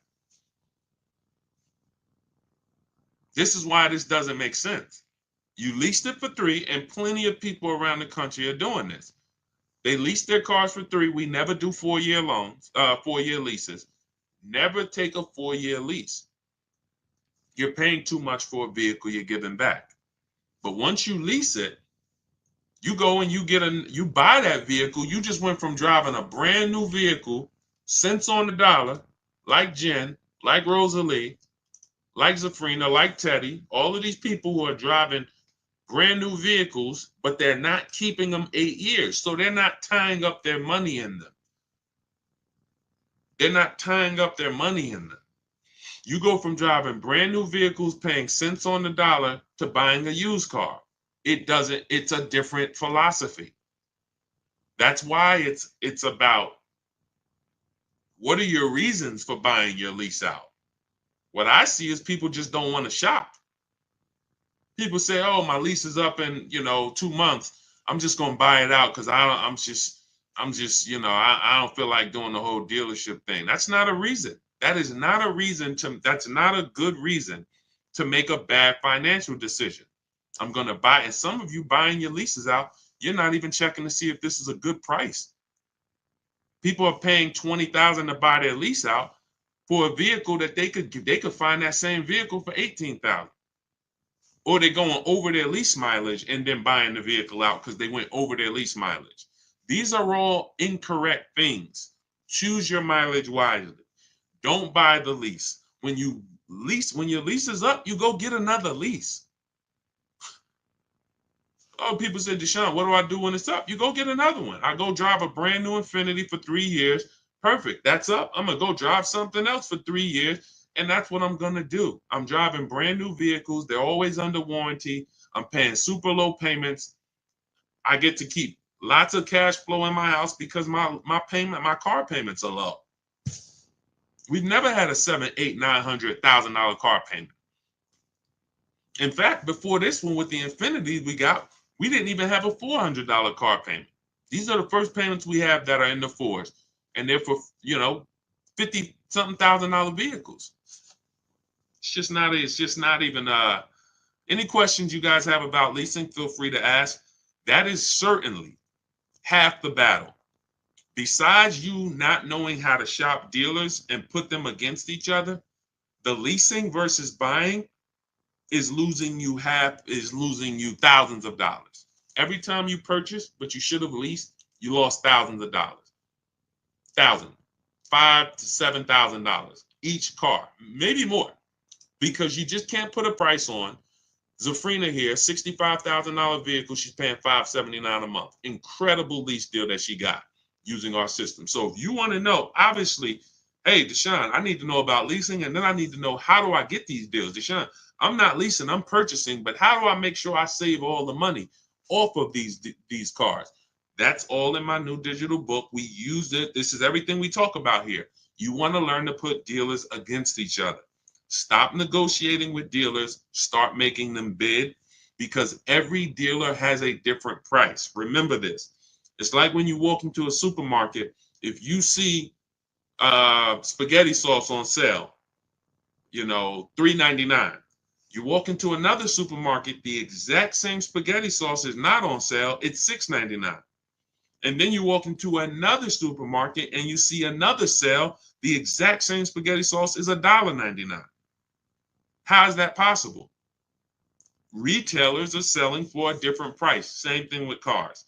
One Nissan dealer has a different price on the Nissan Altima than this Nissan dealer. Everyone is different. So in order for you to save the big money, you want to start saving the big money, and you want to guarantee that you save all the money you can, you need a system that's going to start making dealers bid, that's going to allow you to see all the options in the market instead of this, what NADA told us when we sold cars. Customers only visited 2 dealerships. That's NADA, which is a huge company that reports to car dealers and tells us what's going on in the market. They told us you're only shopping 2 dealers. That they're using that against you. They know you're not going to shop more than one or 2 dealers. So what you want to do is change that philosophy, learn to get at least, I have a system where I teach you how to get 25 dealers to compete for your business. Takes us 20 minutes. It's called the 25 to 5. We do this for new cars and leases. So all of this is in my new digital book. It's called Cars from Home, 7 Steps to Saving Time, Money, and Avoiding Dealerships. I want you saving time. I don't want you in a dealership more than 20, 30 minutes ever. I want you saving all the money that you should be saving. And I want you avoiding dealerships. You should not be talking numbers in dealers ever. All of this I'm going to lay out for you and teach you in my 7-step book. You can go get your copy. It's normally $97. But if you get to my TikTok bio or the Instagram bio or the YouTube comments or the Facebook comments, click that link before 30 minutes, you got your copy for $24. That's our welcome offer. All our new people, we give you a welcome offer where you can get your book for 75% off. So you won't pay the normal $97. You'll pay $24, but get there before 30 minutes is up. Now, as soon as you pay, make sure you save, screenshot the thank you page. You can open the book right there. It says as soon as you pay, click here to open your book. Then you can actually, we email you a copy. But sometimes you type your email wrong and we can't email you a copy to a wrong email. So you'll have my support team's email Monday through Friday. Reach out to them. If you don't see your book in the next minute, 5-10 minutes, reach out to them so they can get you your book. You have everything I teach step by step. That is the blueprint. And you can Google that book. It's 5-star rated very high on Goodreads. Thank you to everyone who's reviewed the book. We appreciate you. So go get your book. Come back to the broadcast. What's the lowest interest rate for a person with A1 credit right now? This is what I call feeling for the bottom. We don't want to do this because there's no way for us to know. What's the most I could get off of a BMW X5? What's the lowest I could get for this vehicle? The only way for us to know this is for us to shop the market and for us to allow people to compete and show us what they will offer us. We use a strategy for getting our loans called the bank bidding war. It's 3 rounds. 3 rounds. The first round is we're going to check to see, are there any special interest rates on the vehicle we're shopping for? So if we're shopping for a 2021 Toyota Camry, are there any special interest rates for certified vehicles? If we're shopping for a brand new Hyundai Elantra, are there any special interest rates for brand new Hyundai Elantras? 0%, 1%, 2%, things that no bank, no credit union would be able to touch. That's what we want to check first. Now, that's round 1. If there's a special interest rate, we don't need to shop anymore. If there's not a special interest rate, now what we're going to do, I have a tool in my book. It's called the Perfect Budget Calculator. It allows you to take the average interest rate. We tell you what the average interest rate is. You could take that average interest rate, Tell us what you want your payment to be. Tell us what your state is, how much down payment you want to do. And what we're going to do is that's going to create a bunch of goals for you. Who's ever been in a position where you're like, okay, I want to spend 30,000, 30,000, 30,000, and then you end up spending 32, 31. Type me if that's ever happened to you. Now, you can't negotiate the buyout on a lease. I haven't ever seen it. That number's set from the start. So what happens is when that happens, what you're dealing with is well, let's stay on the bank bidding war round 2. So once you have this tool, and again, the reason why, see, some of this stuff I invented. I'll give you the manual way to do anything that we do. Anything you want to try to do on your own, I'll give you the manual way to do it. We reach out to 25 dealers online. You could go and you can call around. I always tell you, ask for managers. Try to deal with only managers. If you don't want to talk to anybody, you use our system. But there are tools that we've created that no one else uses because we made them. So in my book is something called the Perfect Budget Calculator. That's going to give you multiple goals. It'll tell you if you get a 5-year loan, you want to do no money down, this is what you can spend on a car. And it takes into account the taxes, the fees, because that's where it usually gets you. You go in, you're looking at a $30,000 car, you didn't factor in those taxes, you didn't factor in those fees, right? Next thing you know, they're like, oh, well, you got $3,000 in taxes and fees. Our calculator factors in for that early, and it tells you if you want to be at this payment, no money down, 5-year loan, that this is the state you live in, you can't spend any more than this on a car. And then it gives you other goals. And your max goal is going to be a 6-year loan with money down, using equity at your monthly payment. See, the reason why you're going over budget is because you don't have any goals below your max budget. I'm going to say that again. Type a $ if you understand. When you go into the dealership or you go shopping with your max budget in mind, you're usually always going to go over. What you need is multiple goals below your max. Once you have multiple goals below your max, now you can actually go in and start to look, can I find a vehicle for $23,000?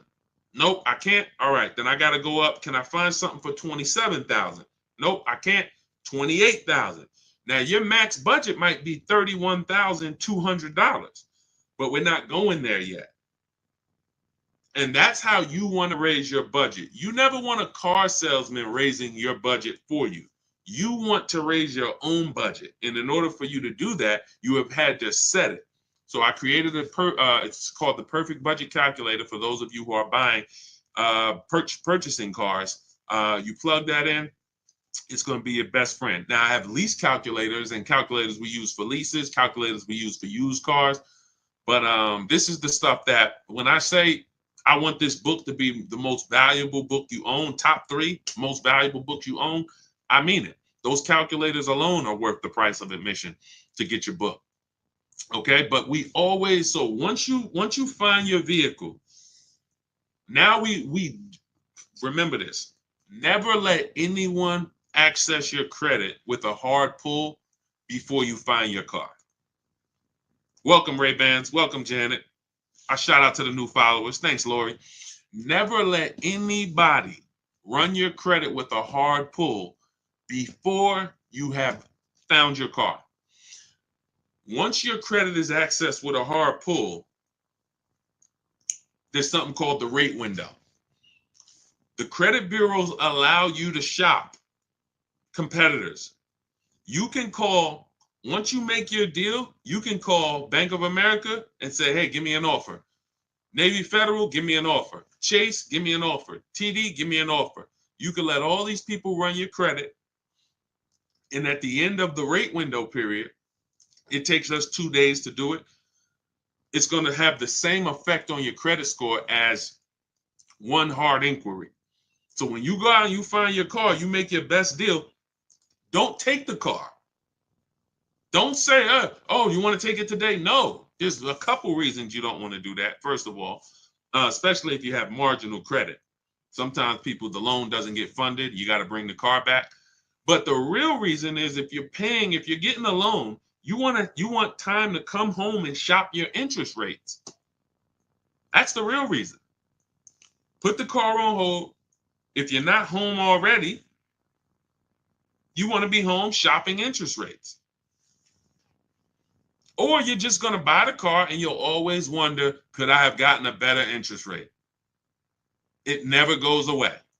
I could ask you 3 years down the road, hey, you think you could have got a better interest rate on that? I don't know, man, probably. But when you had 10, 15, 20 banks competing, who understands that you're not going to have that thought? You're not going to have that buyer's remorse. Hey, you think you could have got a better loan? Nah, man, I had 20 banks look at my credit. No, and then I gave the dealers banks a chance to see if they could beat it. I got the best rate. You see what I'm saying? You want to guarantee. That's the difference. When you use what we're teaching you, you'll be able to guarantee that you paid the lowest amount for a car. Guarantee that you got the most amount for your trade-in. Guarantee that you got the lowest interest rate on your loan. Y'all, does that make sense? Type dollar signs if that makes sense. The world that we want you to step out of is a world where you had no assurance. You couldn't post your deal like Ansley and like these people I'm showing. Milligan. Look, Milligan saved $27,000 off a vehicle. It's doesn't even seem real. $79,000 electric Mercedes EQE. She got it for $51,300. Those of you who are on Facebook and Instagram, YouTube, you can see it. These deals don't come by accident. None of these people are posting their deals by accident. These come through strategy, making dealers bid, using the Cars from Home system. Cars from Home, this is where your power is, at home. This is where you make people compete, at home. You use this thing that God gave us called a computer, and you use it for your advantage. And you're gonna be blown away by how empowered you are when you actually start shopping for cars the way you shop for these other things in life. You use the internet to shop for everything else, but when it comes to cars, you're not using it effectively. You haven't been taught how to shop for cars effectively using the internet. And that's all we do. We will never go in and spend more than 30 minutes in a car dealership negotiating or anything. We're not even ever negotiating in a dealership. You want your deals to be made from home. Whenever you're negotiating in a dealership, you're putting yourself in a position where someone can waste your time. You can't see the market. You can't get competitor offers. Nothing good happens in the dealership. All right, so that's the process we use, the bank bidding war process. Every other process to get your car loan is going to lead to buyer's remorse. It's always going to lead to, did I do the best I could have? When you get the bids, soon as you get my book, you get a blueprint called the Bank Bidding War Blueprint. I haven't combined it into my book yet, but for those of you who are getting you're financing your next car, it could be a used car, it could be a new car. But for those of you who are going to be financing, you want to use the Bank Bidding War. That's going to be your only way to guarantee that you got the lowest loan in the market and you paid the lowest interest in the market. Okay, so all of this is in my new digital book, Cars from Home. For those who just jumped on, it's a digital book, so it could be in your inbox in literally 3 minutes. It's normally $97. Part of my welcome offer, you can get your copy for $24, but it's only for 30 minutes. You got to get to my TikTok bio, the Instagram bio, the YouTube comments, or the Facebook comments. Click those links. You'll see as soon as you click, has Get Deshone's new book, 75% off.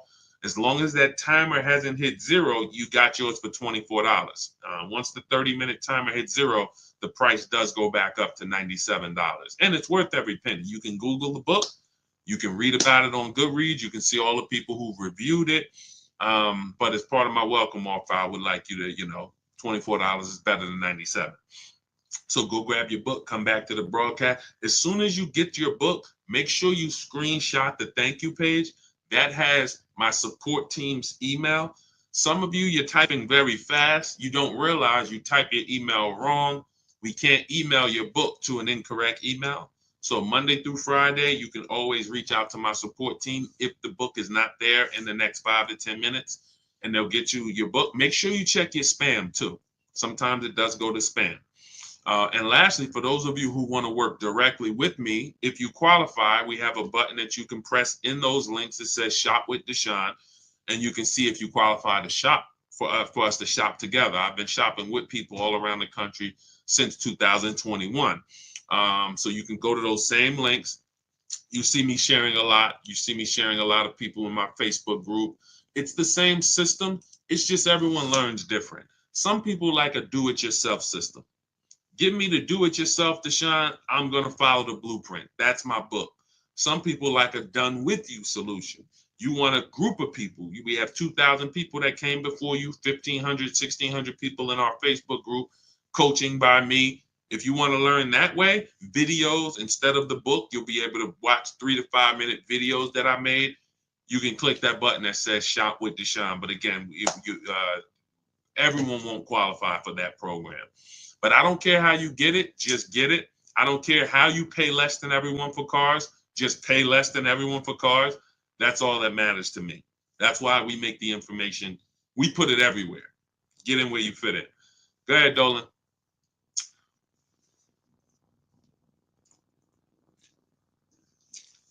What about buying a car with an active bankruptcy? As far as I know, I'm not an expert on credit, but as far as I know, you're going to have to wait for the bankruptcy to be discharged.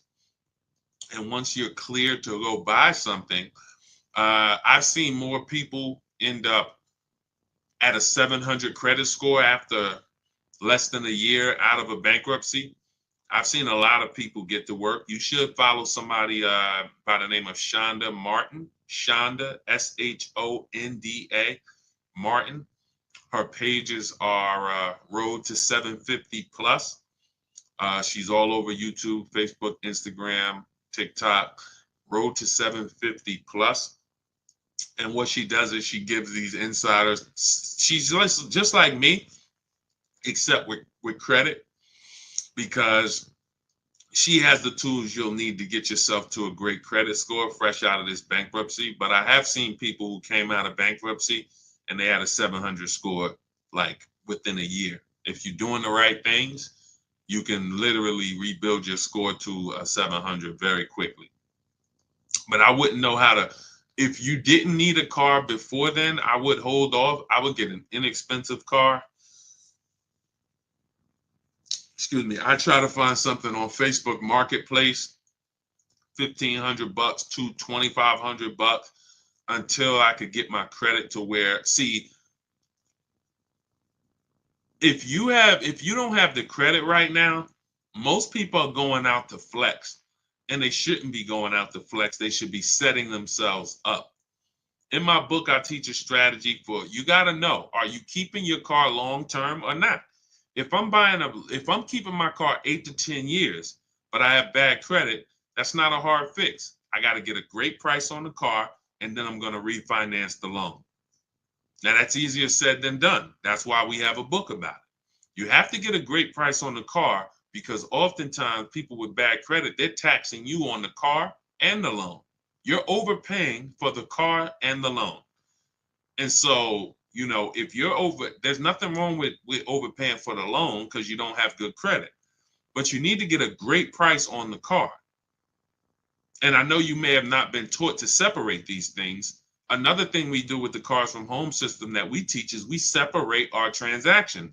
Who you buy your car from, that's different than who you're going to get your loan from. That's different than who you're going to sell your old car to. Some of you, who's given a dealership 3 transactions? You bought a car from them, got a loan, traded your car in. Type me. If you've ever bought a car from a dealership, they got you the loan, and you traded your car into them, type me. Dush's, I see you on Instagram. It's in my Instagram bio. Click the link that's in my Instagram bio. There's a website there. Click that link. Come on, everybody, lock in. Lock in. I forget. Now I forgot the question that I just asked.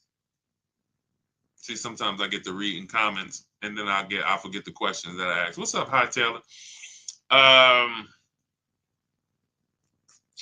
Okay, we're talking about separate. Okay, yes. If you guys have, so who's bought a car, traded in a car, and got a loan from the dealership? Let's see, who's going to be honest?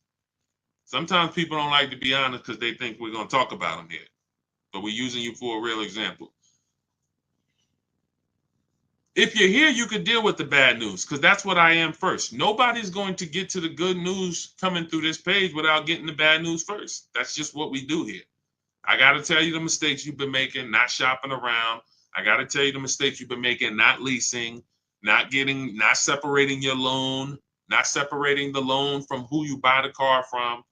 So every single time you buy a car from a dealership and get a loan and you trade your car, that's 3 transactions.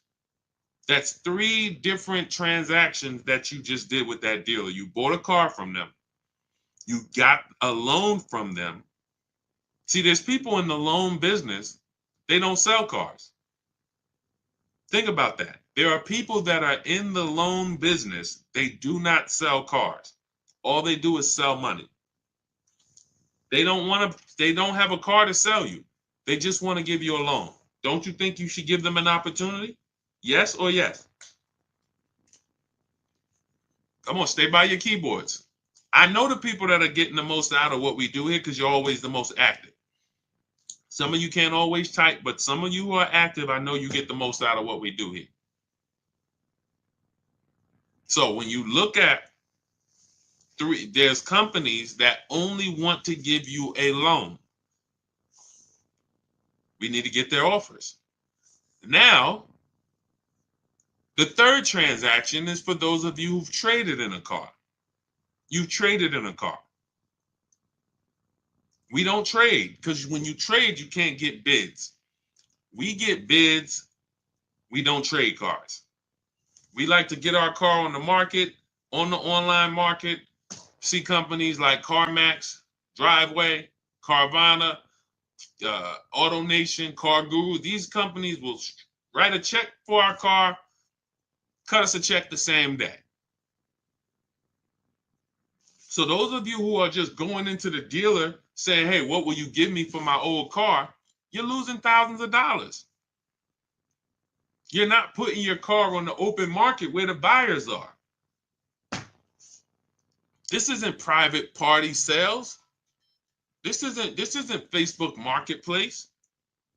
These are companies that come, look at the car, inspect it, they go and cut a check. This is what we need to be doing. This is why we make the big money. Where's Michelle's deal? Michelle, and then you could always give the dealer a chance to match it. Where's Michelle's deal? $12,000. Look, $12,000 she was getting from Carvana. She was going to sell her car to Carvana. She ended up making a deal on her Honda Pilot, $597 a month, no money down. Look, and the dealer ended up matching the $12,000 equity. There's nothing wrong with that. Once you get the number from Carvana or Driveway or CarMax or Kelly's Blue Book Instant Cash Offer, we always give the dealer a chance to match it or beat it, but we have to come in with a number. Same thing with the bank bidding war. When we getting our loan, we always get a loan. We give the dealer a chance to beat the loan, but we have to have an offer. Everything that you want to be buying when it comes to your car, you want multiple offers. My 2 favorite words. I love them. I'll put them on a shirt if I could. Multiple offers is how you save the big money without even trying. I got $8,000 off this Infinity truck it took me 90 minutes to do. I went and picked up the vehicle weekend before last. It's easy. Because I'm sitting here, I'm talking to 25 Infinity dealers by email, not by phone. So you don't have to worry about, oh man, Deshone, you're going to teach us what to say. No, I'm going to teach you how to type. Once you learn how to type, you don't have to worry about what to say because you're just going to use my templates. I have all the emails written. I got all the templates written. You know, all it is just knowing what to say when dealers ask you, hey, when can you come in? When can I get you on the phone? Hey, we only are in person. You know, all the stuff that dealers are going to ask you, that's what my scripts are. Hey, we don't do quotes online. All of this stuff. I know because I used to work. I used to have to send those same emails out. It's nothing new. So yeah, that's it. That's it.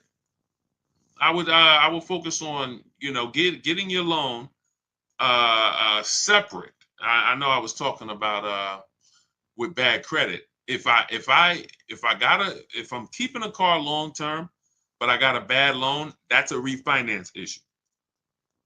That's a refinance issue. I'm paying 20%. 2 years from now, my credit's 750. I refinance down to 6%. I'm keeping my car. But you have to make sure you get a great car. Now, let's say you're not a long-term person, fresh out of bankruptcy. You're like Deshone, I'm not keeping a car 8 years at all. Then you should be shopping for a lease. Now, you can't qualify for a lease right now. So the first thing you want to do is shop for an inexpensive loan. I call it a smart car. The least expensive car you can get a loan on. $7,000 to $10,000 loan. Something that your payment, again, this is not a flex. Deshone, I'm gonna get a $10,000 car. That ain't gonna be what I like. It's up to you. You can set yourself up to lease in 2 years, or you can set yourself back. Everybody with bad credit want to go out and flex. You're not gonna be close to leasing in 2 years. You go out, you get a $10,000 car, something small, something affordable, dependable, something that was 25,000 brand new, Hyundai Elantra, you know, Ford Focus, you know, something in that small category. You get something for 10,000, it's not going to be too old. You pay that payment for 2 years, you flip into a lease. Fix your credit. It's easy to fix your credit when your car payment is $250 a month. You go and get that expensive Dodge Charger you want, you're going to spend $650 a month for it. Your credit ain't getting fixed.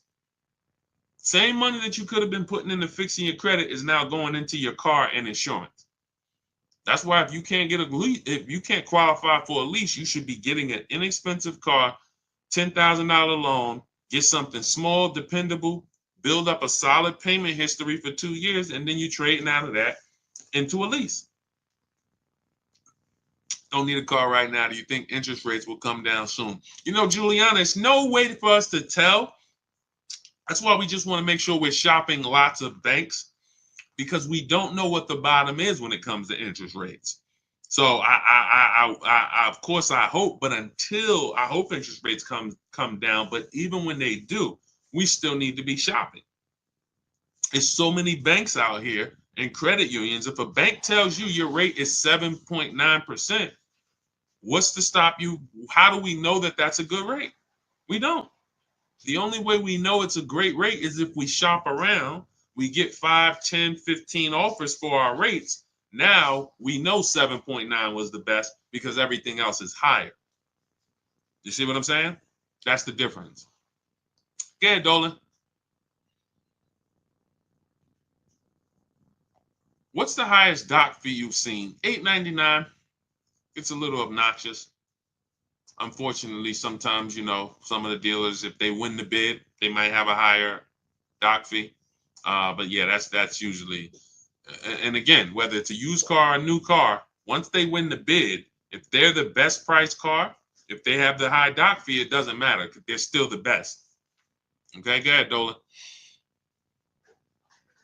Do I look to a bank or credit union for my loan? We kind of went over that with the bank bidding war process. You should watch this over again. We use a process. Thanks, New York Gal. Appreciate it. We use a process called the bank bidding war, where we let multiple banks and credit unions compete for our loan. Okay. And we shop in a way where the credit unions allow us to do that. I mean, the credit bureaus allow us to do this. Can you negotiate the buyout on a lease? I haven't seen it. Usually, see, because that has nothing. This is what I tell you: when who's had a dealership call you and say, "Come, bring your lease back early. We'll get you out of it." Who's had a deal? Who's had a dealer? Who's getting calls or emails or letters saying, "Hey, come on in. We'll get you out of your lease early." Who's getting those letters or calls? Let's go. Type fast. If you're getting those calls, this is why. Okay? They're predictable. They're predictable. It's always when people tell you they're getting you out of your lease early, it's not even between them. It's between you and the bank. You owe the bank a certain amount of money. In order for them to get you out of the lease early, they have to pay off that money. It's that simple. If they're trying to get you out of that lease early, but they're not paying off that loan, what they're doing is they're rolling over the remaining balance to your new car. So let's say you got 4 payments left on your lease. You go into a dealership, they get you out of it, you go into another lease. Whatever your new lease payment is, if you didn't have those 4 payments, it would have been lower. So you might say, Deshone, but I could afford it. It's $500 a month. But if you didn't have those 4 payments, it would have been $425 a month. Those 4 payments are in the new car. And what they depend on is the fact you're desperate and you're not going to see those numbers and you're not going to care about it. But the fact is, when you roll out of your lease early and you say, all right, well, I got 6 payments left. I'm just going to go in and get out of this thing. That money does not disappear.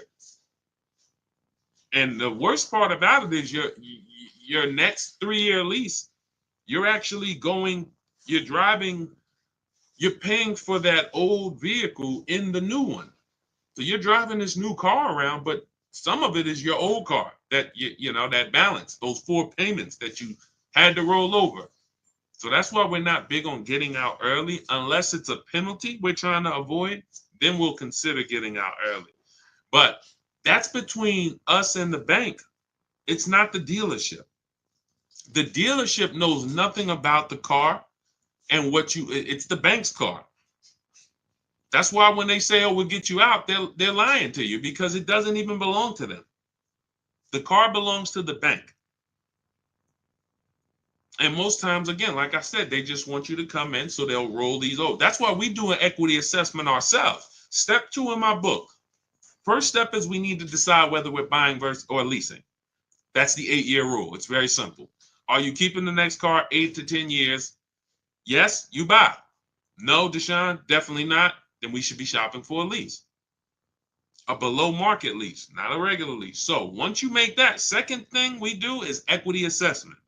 What is an equity assessment?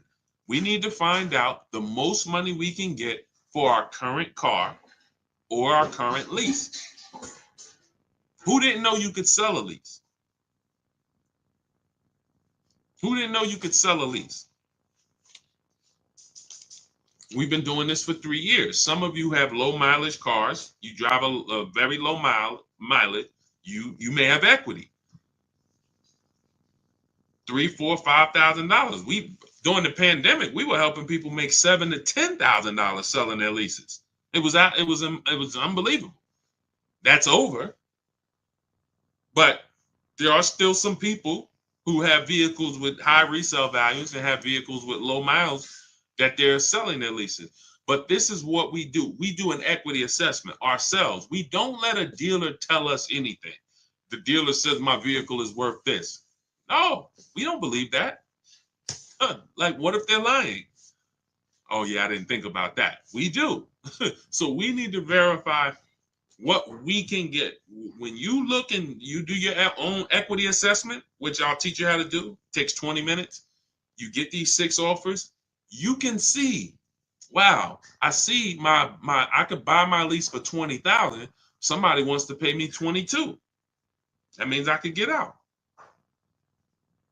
You don't need a dealership to tell you, oh, because some of you are going to see, wait a minute, It don't look like I could get out my lease early, Deshone. I says I owe 20, but I'm only getting offers at 18, but I owe 20. Yeah, that means you got to stay in it until the end. You can't break the contract. Oh, so what if I call the dealer? If you call the dealer, they're going to put you on a car. It's not even a question. A dealer is never going to say we can't put you on a car unless it's a negative equity, too much negative equity, or credit is way too bad. But a dealer, thanks New York Gal, a dealer is never going to say, nah, this is not that's why I got in trouble every now and then, because I used to tell people, hey, give it a second, wait, let's talk in 2 months. And they used to say to me, why'd you let them leave? I'm like, listen, I think we can make a better deal for them in 2 months. Yeah, we could force something now, but why do we force it now? And that's the thing. They would rather force a deal, have you say, oh yeah, well, that's good, versus let's just wait 2 months for a much better situation.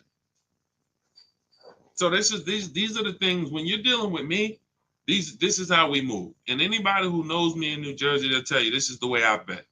I have not changed. When I worked for Mercedes, it was the same way. Somebody came in, tried to buy their lease out, I'm trying to slow them down and talk them out of it. What are you doing this for? This is a horrible idea. Somebody came in and they kept buying their cars and they should have been leasing. I'm talking to them. Hey, you know you're spending a ton of money. You could be leasing. And a lot of those people who are open to financial literacy, they listen. But that's the way I've always been. When you take this car buying thing seriously, you're gonna see how much money is in it. The people who don't take it seriously, you don't know how much money you're losing. You don't know you're losing 5-10 grand every single transaction. You don't take it seriously. But there's no way you're gonna get the results that we get.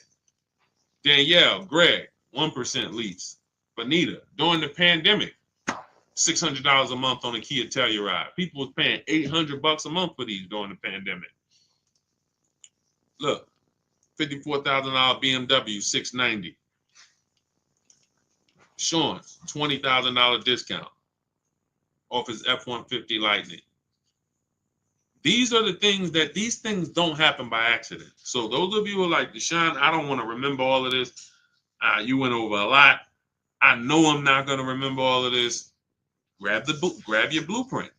That's my copy. That's Cars from Home, my new digital book, 7 steps to saving time, money, and avoiding dealerships. Cars from Home, 7 steps to saving time, money, and avoiding dealerships. You don't have to remember any of this.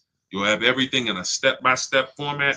First step is the most important question. It's the 8-year rule.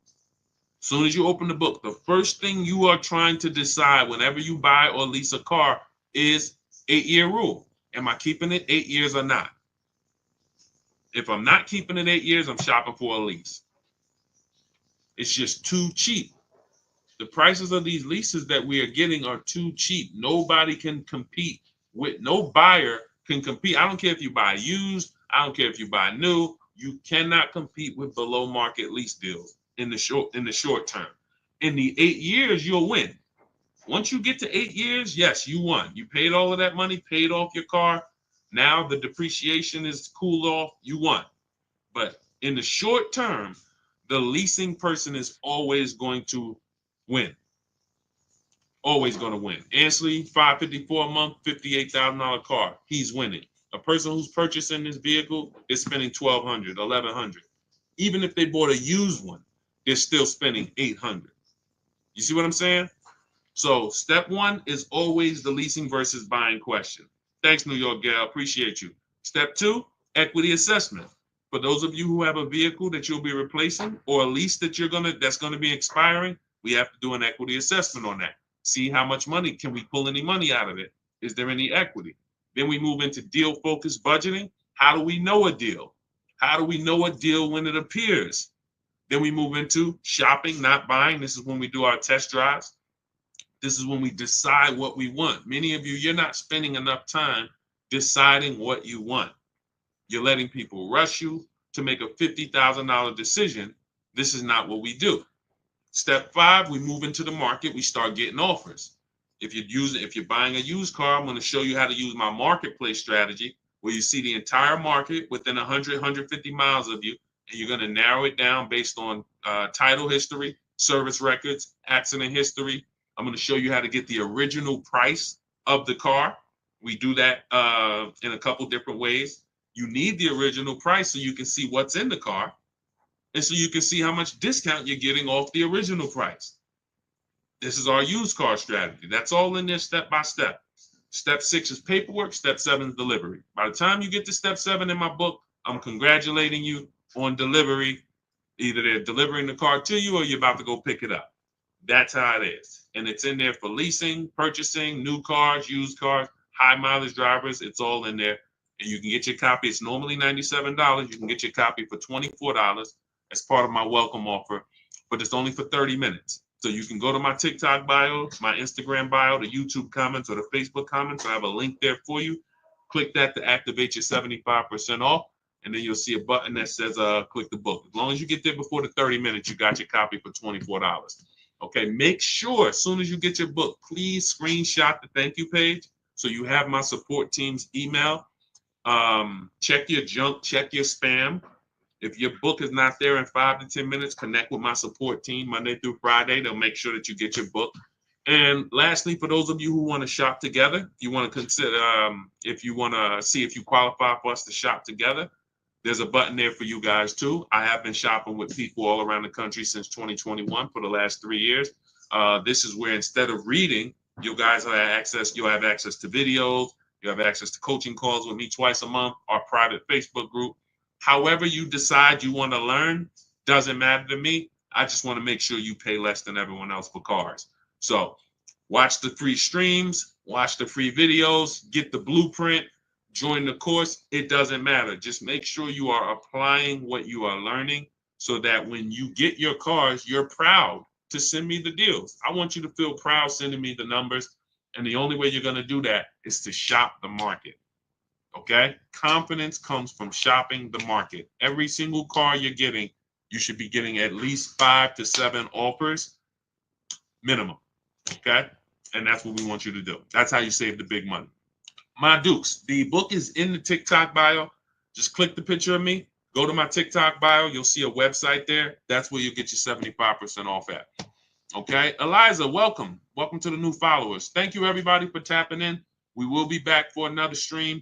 Everybody who got your book, enjoy it, use it, hold yourself accountable, stick with the steps, don't jump ahead. You shouldn't be at step 7 until you're picking up your new car. Okay? And for those of you who are working with me personally, I'll see you inside. I'll see you on our Facebook group. All right? God bless. Let's continue to unlearn so that we can relearn.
In 1 second, there we go. All right, let's talk about how we're going to get cars for less than other people are paying them. We are live. My name is Deshone. I'm publicly known as Deshone, the Auto Advisor. I want you to start typing your car shopping questions. Any questions you have about buying, about leasing, about getting good prices, quality, type them below. We'll get to as many questions as we can in the next hour. What's up, They Love Lady B? Good to see you. Welcome to the new followers. Shout out to the sharers. Everybody who shares this broadcast, thank you. We appreciate you. Start typing your questions in, and we'll get to as many as we can. I spent 14 years in the car business. For those who don't know me, I've been on the internet teaching since 2021. We've helped thousands of people around the country pay less than what everyone else is paying for cars. That's the name of the game. That's the only thing that's important. Okay. All right. I see we got a couple questions coming in from TikTok. You guys can, Dolan, you can start bringing some of these questions in. Everybody, no matter what platform you're on, type your questions. We usually like to get to questions early because the more longer we stay on, the more questions come. And now, we can't always get to your questions. So is Nissan going out of business? I haven't heard that. Let's see. I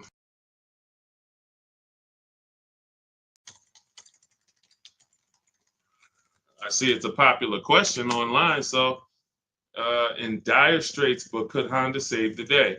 Nissan will cut 9,000 jobs worldwide, cut production capacity of 25%, and totally overhaul its product lineup. Unable to reinvent itself after disgraced former CEO Carlos Ghosn was arrested. Okay, you might be onto something here.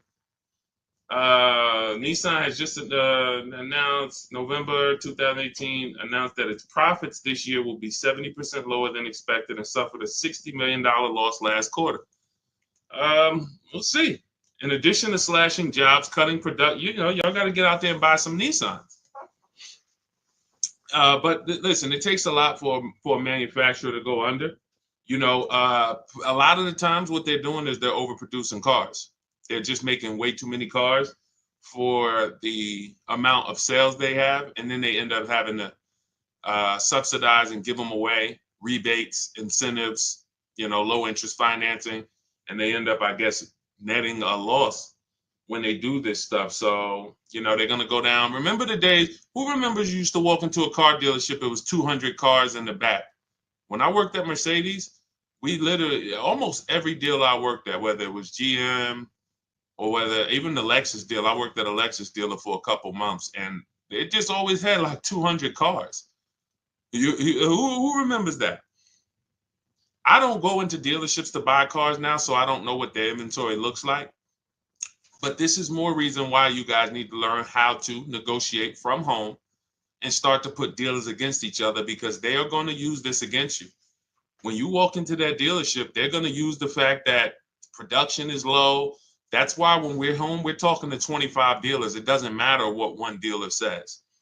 So no matter what dealers go out of business, no matter what, the name of the game is staying home, putting dealers against each other so that you pay the best price. I don't care about anything else. I don't care if it's 20 dealers in the country or 2,000. I'm calling the 20. We're putting them against each other, and we're going to find out which of the 20 is going to sell the car for the lowest price. That's the name of the game. Nothing else matters. Okay? Nothing else matters. Everything, and for those of you who watch the streams, you watch my free videos all over social media, if you want the exact blueprint, everything that I teach step by step, that is my new digital book. It's called Cars from Home, 7 Steps to Saving Time, Money, and Avoiding Dealerships. So you're going to have an entire 7-step system for getting below market leases, purchases, new cars, used cars from home. You're doing 90% of the work from home. We only need to be in dealers to test drive. We only need to be in dealers to pick up. We are not negotiating from the deal inside the dealership. So if you want the exact blueprint, that's my new book. You can see it's rated very high online. Thank you to everyone who's reviewed the book. You can get a copy. It's normally $97, but as part of my welcome offer, for 30 minutes, you can get a copy for 75% off, which is $24. So go to my TikTok bio, my Instagram bio, the YouTube comments or the Facebook comments, click those links, and then grab your book at 75% off. And you'll just have everything I teach step by step for putting these dealers and banks against each other. Okay, go ahead, Dolan, shoot the next question up. Keep typing your questions, everybody. Let's get to as many as we can. What's up, Wilfredo? Stephen May, good to see you. See the people checking in on TikTok. Is it better to buy used than new? It's two things. Affordability. Can you get everything you want in a new car, everything you need in a new car, and be under your budget? If so, then you have the option of getting a new one or a used one. You could afford both. Some people can't. Some people say, I need a 3-row SUV. I want it to have leather, remote start, navigation. I want it to be in a luxury class. And I can't get all of that. I can't get everything I want in a new vehicle for my budget. And they end up buying pre-owned. But if you could afford both, then it's really a matter of your values. Do you want, so you guys know, how many years do I teach? Let's see. Listen, everybody go to your keyboards. I want to know how many new people we have on here. If this is your first time on the stream with us, type the number 1. Type the number 1. Okay, Monty said 8. You know the question I'm about to ask the next time, Monty. It's not fair. That's not the question that I'm asking. I'm asking who's new. Ernest, welcome. Shout out to all the new people. Everybody who's new, who's typing a 1. If this is your first time on a car shopping stream with us, type a number 1. Type 1. Rolito, good to see you. Erasmo. I'm sorry, I probably butchered your name. Forgive me. Carmen, welcome. So we have some principles here. Veronica Brown, good to see you, that you might not be familiar with. And one of them is something we call the 8-year rule. The 8-year rule says if you're not buying cars to keep 8 years, you should not be buying cars. You should be shopping for a lease. You're going to pay a lot less as long as you know how to get good lease deals, structure them correctly. So if you are buying your vehicle, then I'm assuming you're keeping it 8 to 10 years. So some of you might say, well, I only buy a new car every 10 years, Deshone. I'm gonna just buy a new one because I don't want to buy it used. That's fine. So this is not the question of new or pre-owned comes down to 2 things: budget and then values. If you could afford both, then ask yourself, do you want to get a great deal on a brand new one, save all the money you can on a brand new one, or do you want to knock 20, 30, 40% off the price, shop for a pre-owned? You're not going to get the latest. You're not going to have the, full warranty, but you will knock 20, 30, 40% off the price. That's a matter of values. Okay? There's no right or wrong there. Okay? Go ahead, Dolan.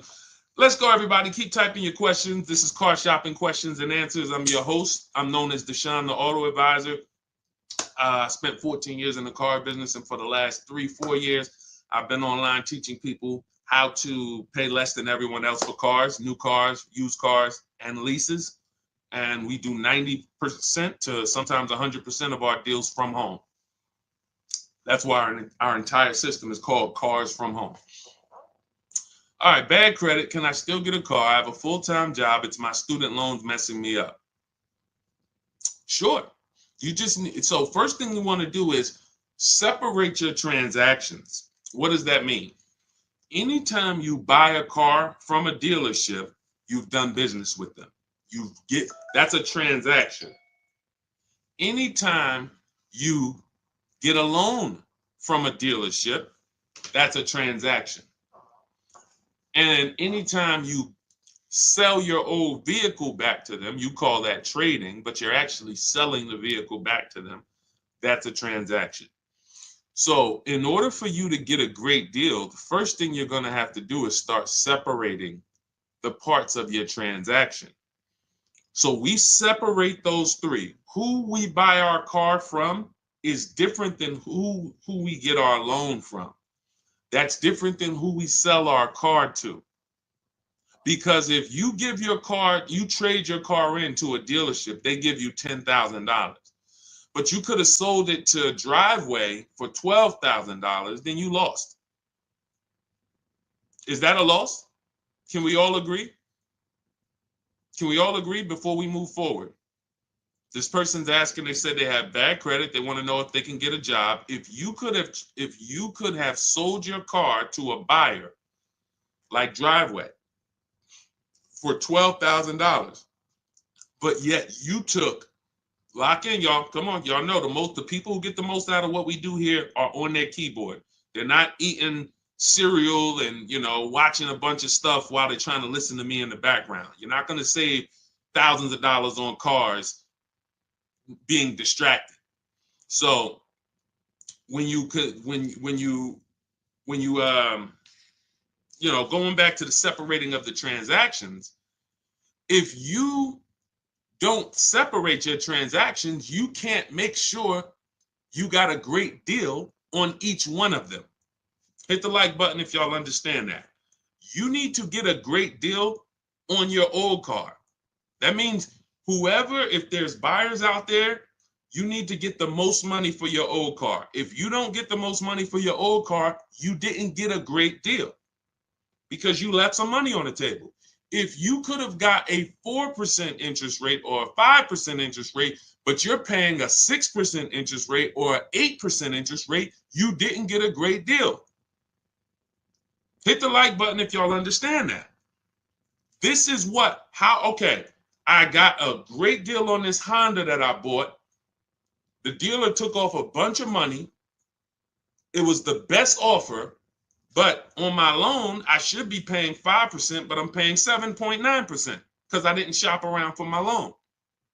I didn't get a great deal. I got a great price on the car. So this is the name of the game. Looking at each part of my transaction, I'm getting a loan. How do I make sure I'm getting the best loan? I need to get bids. You're going to get familiar with that word the more you hang around here. Bids. Bids. See, somebody's asking, 2017 Audi A4, 8.2% APR. Is that good? The only way, see, that's a buyer's remorse question. Unfortunately, and this comes from mixing transactions. If we had shopped for our loan separate, you bought your Audi A4, got a great deal on it, put it on hold. Don't take it home the same day. Who knows, the dealers love to get you. When we sold cars, we wanted you to take it the same day because we didn't want you to change your mind. But at the end of the day, there's some downfalls to you taking a car the same day. You can't shop around for your interest rate. So now you're out here paying 8.24%. How do we know you couldn't have got 6.9? How do we know you couldn't have got 5.9, 7.1? How do we know that? Did you see enough offers for you to know that? See, if you had said to me, I know you didn't because you're asking that question. If somebody says to you, hey, you're paying 8%, is that good? Is that the best? Now, if you say, well, look, I had 8 credit unions, 8 banks, and all the dealers' banks try to compete, 8% was the best. You see the difference? You see the difference? One deal says, hey, I got 10 banks to make me an offer. 8%, 9%, 8.2, 10.1, 11%. 8% was the best. Now we know. That's how we get rid of buyer's remorse. We must get offers. The reason you guys have buyer's remorse like you do and anxiety, even before you make a deal, you're not getting offers. So whenever you're about to make a deal, you hesitate because you don't know if it's a good deal.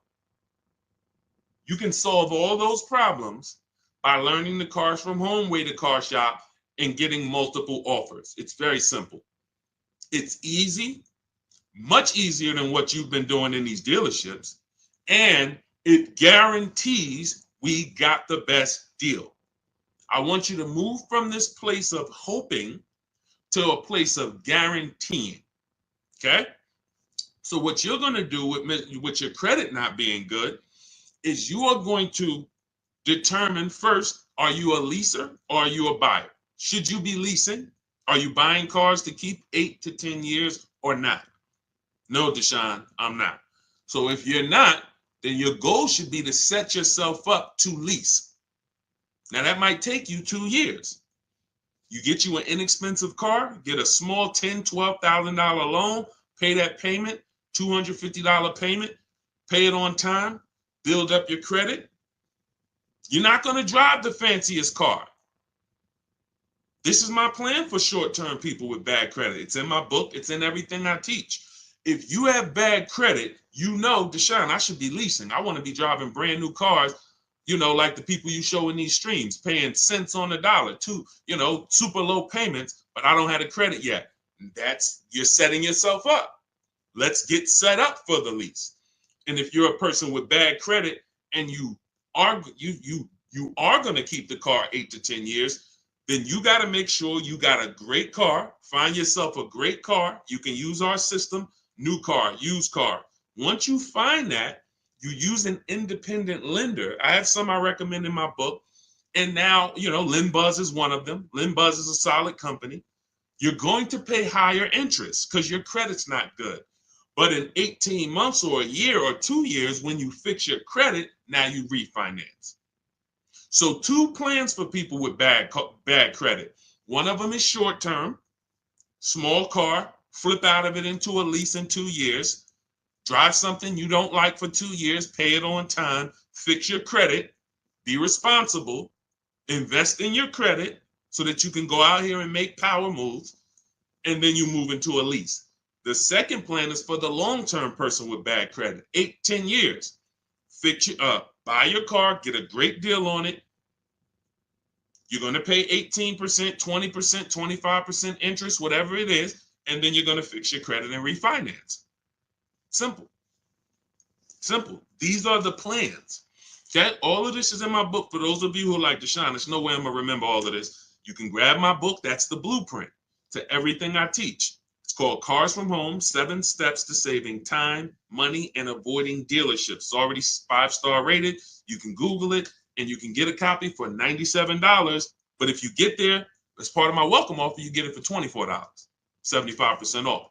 So it's normally $97, but you can get yours in my TikTok bio, my Instagram bio, the YouTube comments, and the Facebook comments for $24 for the next 30 minutes.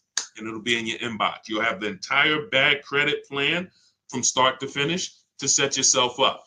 Okay, so use that 75% off link in the comments or in my bios.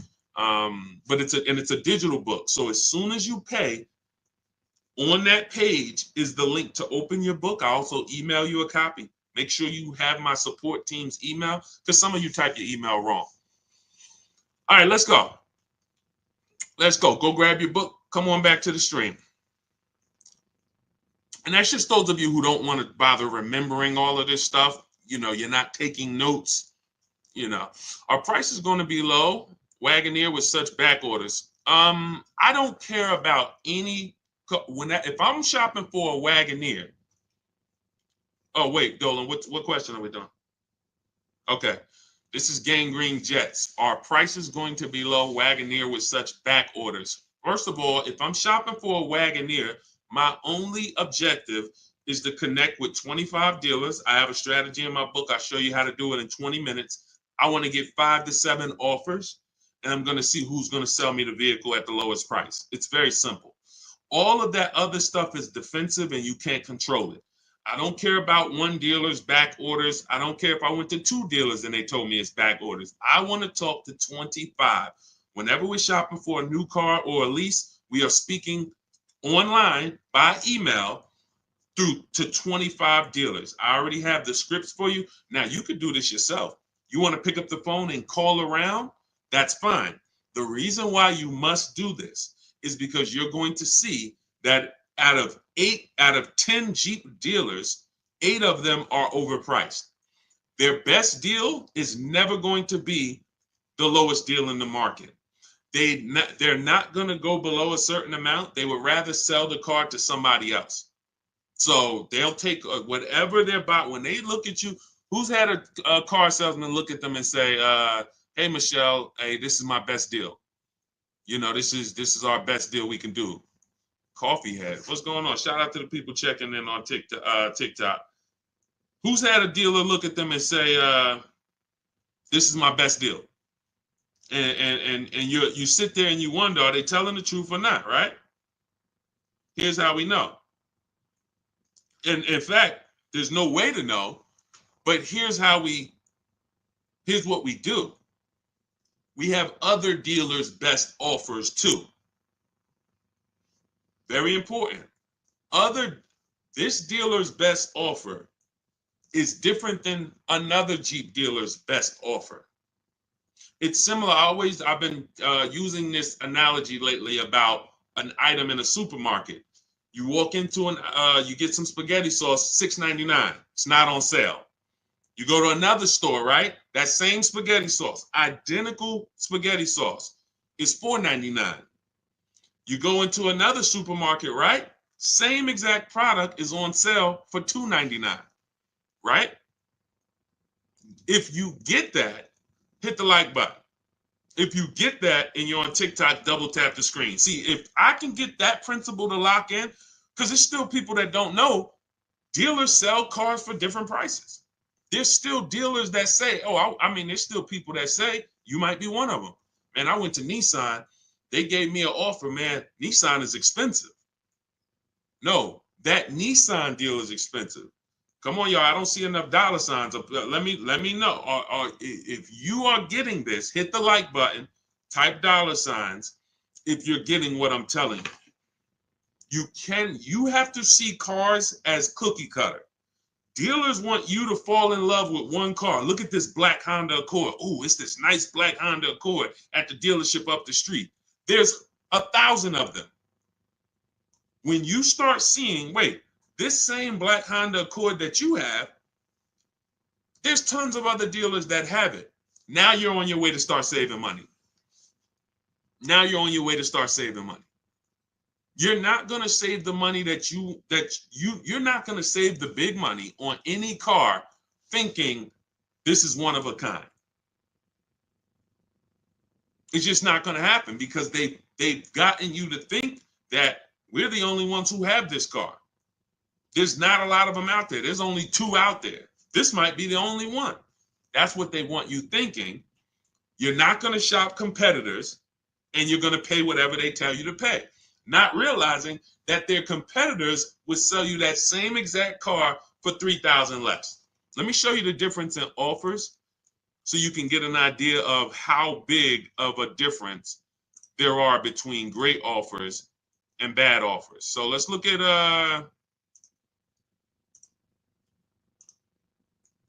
Teddy.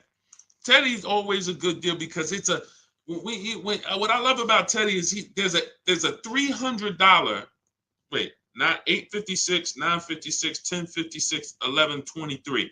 So from Teddy got a BMW from his best offer of $856 a month, no money down, $73,000 vehicle, to his worst offer is $1123 a month, no money down. Same vehicle. Look at this. The highest offer he got was $1123. His best offer was $856. Same exact car. He's talking to multiple BMW dealers the same way I want you shopping multiple dealers from home. And he sees, wait a minute, this dealer's giving me $856. This dealer's giving me $9. His local dealer gave him $986. Look. My local dealer came in at $986 and even told me in an email, look, even told him in an email, this is the stuff some of you be believing. He didn't think I'd find a better deal out there. His local dealer, local BMW dealer close to him, he probably went there to test drive the car, probably was looking at the car for months. Oh, one day I'm going to come back, man, I'm going to get that car right from this dealer. That dealer, $986 a month. Told him, nah, I don't think you're going to find a better deal out there. Meanwhile, $856 a month is what he closes the deal at. You must shop multiple offers or you're not going to save the big money. You're never going to guarantee it.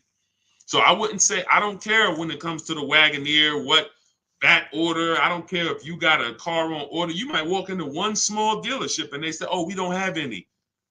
And they're trying to make you think no one has any. No, that's not the way we do it.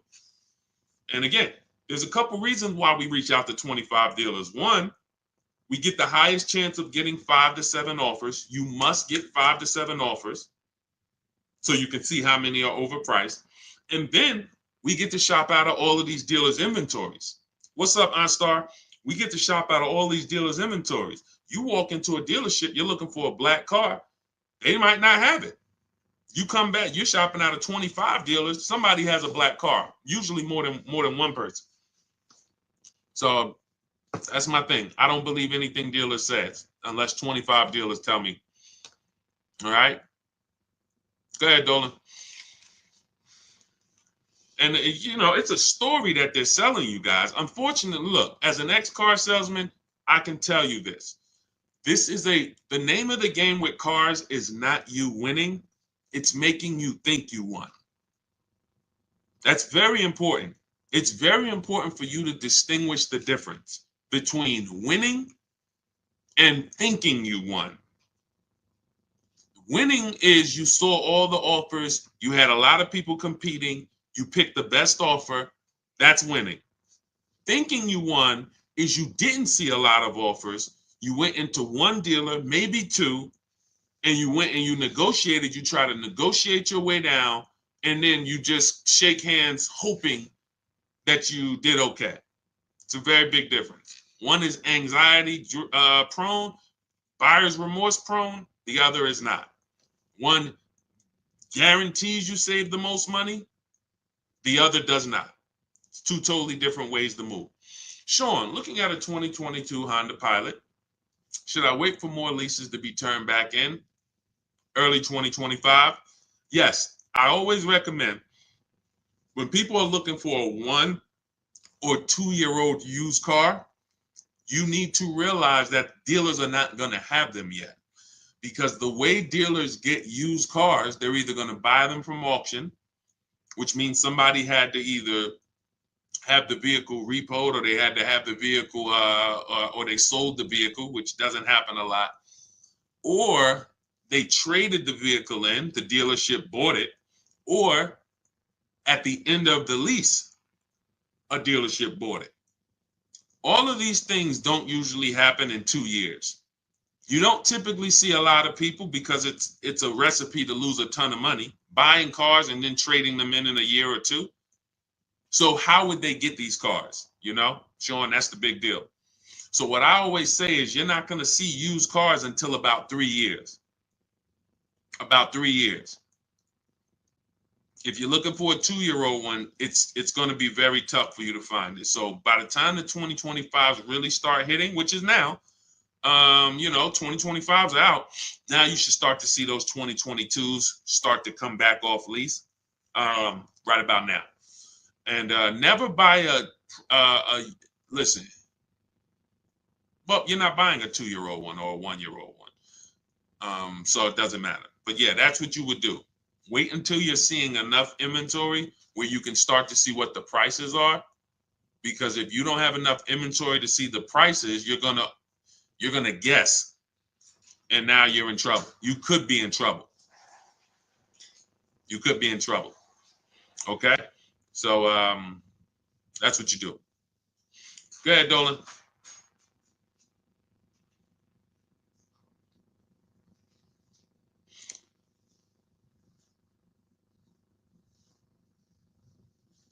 Hey, with New Year's cars coming in, how much can I expect the dealer to drop on previous years? It's different for every car. I'm going to show you a variety of discounts, and you don't want to guess. You do not want to guess, because you are going to lose. Like, take somebody, let's look at Tiffany. So I'm going to take somebody like Tiffany. Tiffany she used my book. She's using what you would learn. You have my book. You can use our systems to create this bidding process. She got $6,500 off. You can see right here, a $44,000 Mazda CX-90. $6,500 off. Now she got multiple offers. So who has this car? Some of you may have this car. And you're like, Deshone, I didn't get $6,500 off though. This is why we got to change the way we're shopping. So she got $6,500 off. That's on this car. Now, somebody like Sean, he gets $20,000 off on an F-150 Lightning. Somebody like Milligan, she gets $27,000 off with the rebates and discounts on her Mercedes EQE. As you said, you saw Teddy, who I showed a little while ago. He said that his best deal, from his best deal to his worst deal, was $856 a month, all the way up to like $1129. So you have no idea how much the dealer who's going to win your business is going to take off. because you don't know what rebates are on the vehicle. You don't know what incentives they've given them. You don't know anything. Who cares? You come in and asking for the invoice price. If any of these people had paid invoice price that I just showed you, they'd be thousands of dollars poorer. If Tiffany, instead of 6,500 off, she just took the invoice price, she would have just paid like 4,000 more. If instead of 20,000 off, Sean would have took the invoice price, he's going to pay 17,000 more for his truck. So here's what I know about negotiators. This is why I say you negotiators, you don't really get good deals. I know you. I used to be a negotiator for a living. Here's why I tell you, you guys don't get good deals. You think you do. You don't know where the bottom is.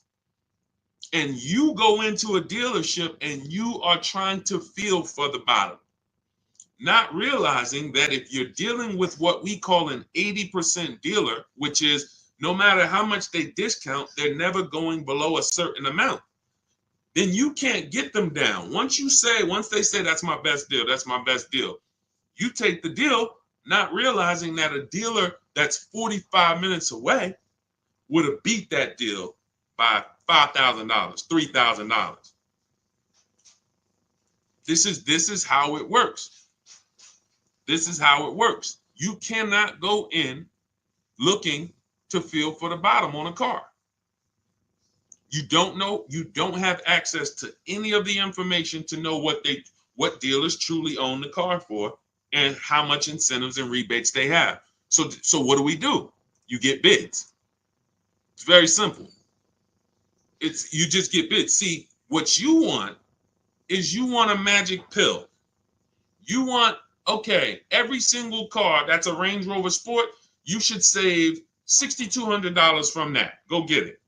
Oh, that's a Mazda CX-90. You should save $7,100 from that. That's a BMW X5. You should save $10,000 off that. That's what and that would prevent you from having to do the work. That's not what happens. That's not a reality. It's not a possibility. Even if, like I just got an Infiniti. We got an Infiniti truck. We leased it a couple weeks ago. $499 a month, $1,200 out of pocket, $54,000 vehicle, beautiful vehicle, QX60 Lux. They took off $8,000. They took off $8,000. I didn't go into the dealership to get that $8,000 off. I stayed right here, spoke to multiple Infiniti dealers. They all competed. Some of them took off $3,000. Some of them took off $5,000. Some of them took off $6,000. One of them took off $8,000. I sat right here while people were competing. See, they've got you begging for deals. Unfortunately, you're spending 5 figures, 50,000, 70,000, some of you, 100,000, some of you, and you're begging for people to give you a deal and buy. And that's not. You start shopping the way we want you to shop. Embrace what I'm trying to tell you. Use my 7 steps. You'll be empowered, and you can shop from home. You'll have people competing for you. You'll start feeling like you're the prize, which is what you should when you're spending this much money. So there is no estimate. There is no, I think you should save about 10 grand. If Milligan would have started shopping for her Mercedes and she would have been like, well, I'm getting a $79,000 Mercedes. I got it up on the screen because everything I say, I like to prove it. $79,000 Mercedes. Now you look and you say, all right, she might have went in here if she was a good negotiator and she said, man, I'm looking for 10% off. I'm looking for 10% off. I'm looking for whatever. Just make up a number. She didn't know she was going to get $27,000 off. While she sat at home, this was her best offer. She had other offers. That's the best one. This is how you find the bottom for every car. New car and leases, not used cars, new cars and leases. So we do these deals all year long. I'm not concerned with a new year, not concerned with, marketing, end of the month. None of this stuff matters. That's all smoke and mirrors. Okay? All right, I don't do any contacts, Legendary. We have multiple ways that we help the public. Everything I teach is in my digital book. So for those of you who are like Deshone, I want them, give me the blueprint.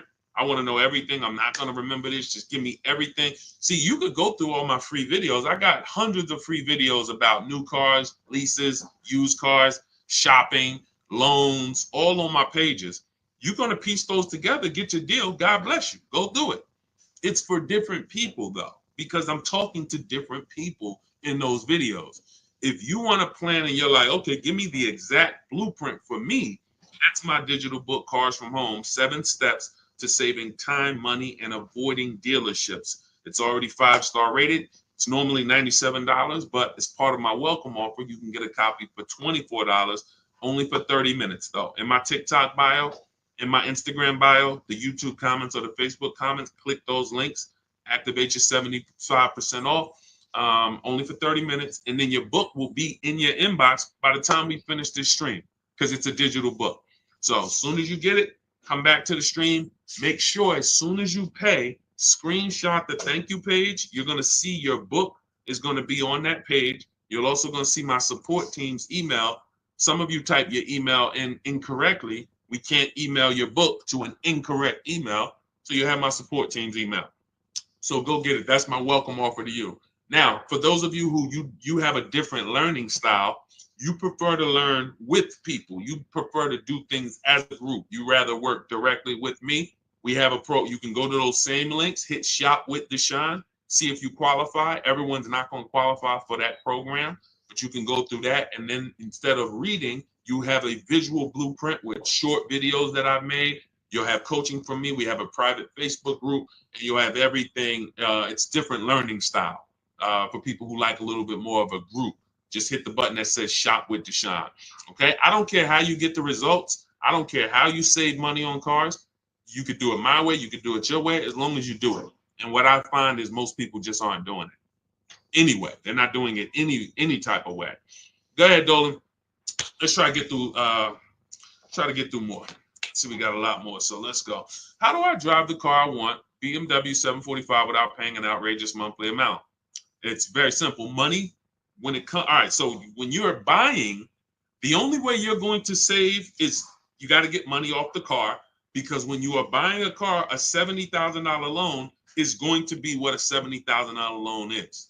Only thing is interest is going to change. $70,000 on a loan is roughly $1,300 on a 5-year loan. $1,300. Maybe if you take a 6-year loan, you could get it to $1,200. That is what a $70,000 loan costs. Now, you might say, well, Deshone, I can't afford $70,000. Okay, it's 2 ways. You're either going to purchase it and put money down so that your loan is not $70,000. Deshone, instead of $70,000, I put down $20,000. My loan's only $50,000. All right, you got $1,000 a month car payment. $900 a month if you take it for 6 years. And I see some of us on here, and I know what you're thinking, Deshone. My payment's lower than that. You took a longer loan, and I don't like talking about those things. I don't like to talk about people with 8-year loans on cars, or 7 even. That's like if I'm in a $1 million house, but I'm in a 50-year mortgage. Yeah, I'm living in a mansion, but my mortgage is 50 years, not 30, not 15. I stretched my way into this house. I didn't comfortably move in. I couldn't afford the mortgage for 30 years. I had to get a 50-year mortgage to live here. That's how a 7-year, 8-year, 9-year loan is. You're just paying too much for a vehicle. You're paying too long for a vehicle. And at a time where your car's paid off, you should be putting money away. You're still paying monthly payments. You should be putting money away for repairs and for upkeep. So that's how you buy. You can't change. Now, what you can do is you could look at leasing. If you're not keeping your cars 8 years, you saw Teddy's deal on his BMW. We got 2 BMW deals I'll show you. Tope got her BMW i4 eDrive, $54,000 vehicle, $690 a month. Beautiful car payment. $690 a month, $54,000 vehicle. That's a 1.3%, 1.26% lease. Beautiful. Or look at Danielle on her Audi, $44,000 vehicle, Audi A3, $550 a month. And where's Teddy on his BMW? Oh, look at Kimberly on her Maserati, $91,000 Maserati, $944 a month. That's a 1% lease. This is extreme affordability for these cars. $73,000 BMW Teddy, $856 a month. So that's the two ways. When you look at your BMW that you say you want, you cannot magically make that payment something, oh, I want to buy that $70,000 BMW. Get me the $600 a month. They'll put you in a 10-year loan. You'll roll out of it, and they'll get 15 grand out of you. How much could you put down? I could put down like 15 tops, but I got to be at like 600. No more than 7. All right, good news. We got you to you give us 15. We got you to 709 a month. Oh, for real? Can I take it today? Yep, you can take it right now. You got the 15? Yeah, I got the 15. Let me go to my bank. Now you're going and you're literally driving and you're wondering, and you're like, you're not even wondering. You don't even know how bad you did. But you're driving in a car that has a $700 a month payment that is $700 a month because you're in a 9-year loan. That's not a great deal. That's a horrible deal. That's a horrible deal. So when we look at how we're going to get these cars, you move in with strategy. You need to know, am I buying or leasing it? And that's the 8-year rule. If I'm not keeping this car 8 to 10 years, I'm not buying it. I should be shopping for a lease. I'm going to pay a lot less. I'm going to drive brand new cars. I just need to make sure I get my correct mileage and don't be like people who want to save $20 a month. So instead of getting 12,000 miles a year, they get 10. They know. Look at Jen. I teach my people when we lease. I teach my people, look, $512 a month was her Honda CRV hybrid, $40,000 vehicle, $512 a month, no money down. She got this right from home, but she had to bump it up because she needed 18,000 miles a year. She didn't go out of there at $512 a month. Look, 18,000. She bumped it up to $563 a month, $47 more a month, and she gets to drive 18,000 miles a year and enjoy her lease. You know how many people and I'm telling you, I've been in the car business since 2006. I started learning about leasing a lot. 2008, 7, 8, started seeing, you know how many people would not have took the 18,000 miles that Jen took? $47 more a month. Jen gets to drive 18,000 miles a year instead of 12. They would have here's what they do. When y'all hear these people talk about leasing, it's a bunch of stuff they don't know what they're doing. And look, I'm here to correct it. If they jump on these streams, ask their questions, we can answer them.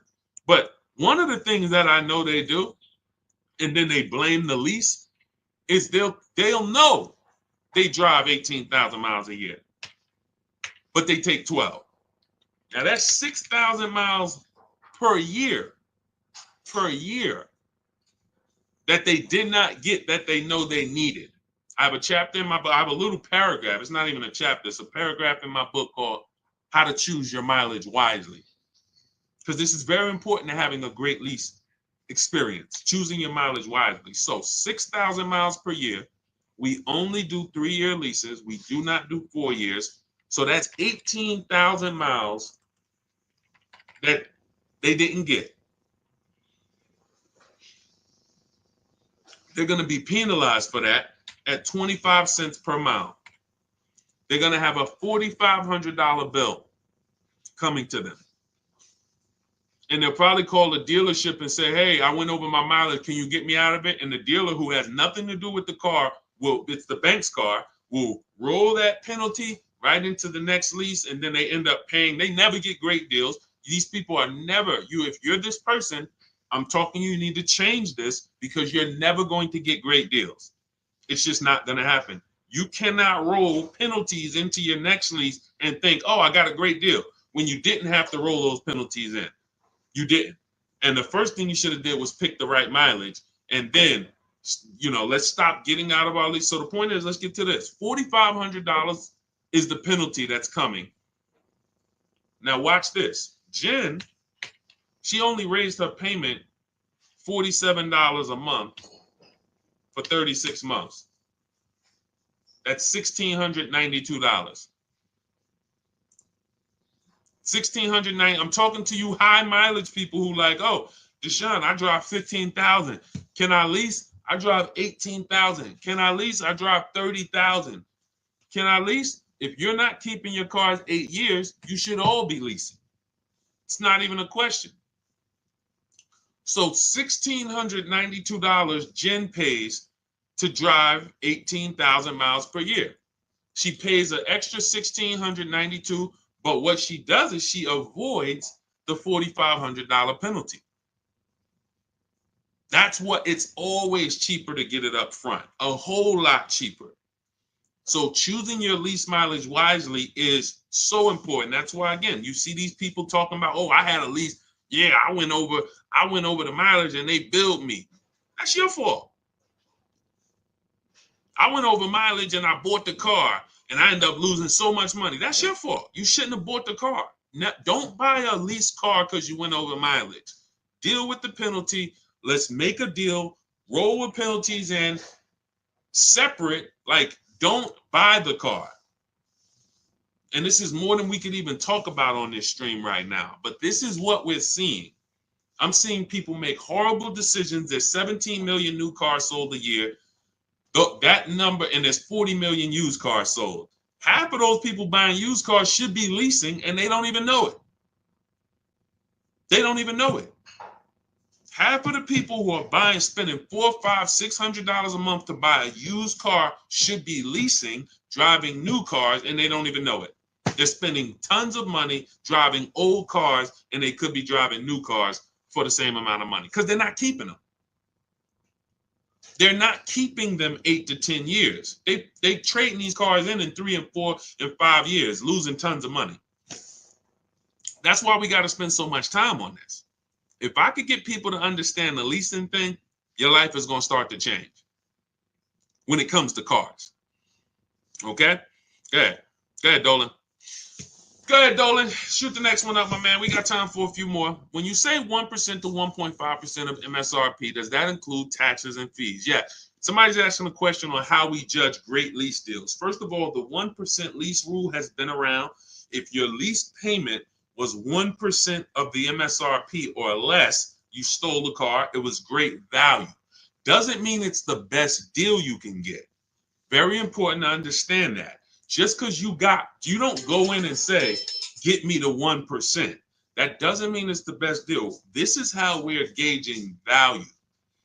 1% means when I add up all those payments, what I drove for the MSRP, if I'll give you an example, $40,000 vehicle, a 1% payment would be $400 a month. $400 a month times 36 months is $14,400. Now that's going to include, that's how much I'm giving the bank to use their car for 3 years, $14,400. Here you go.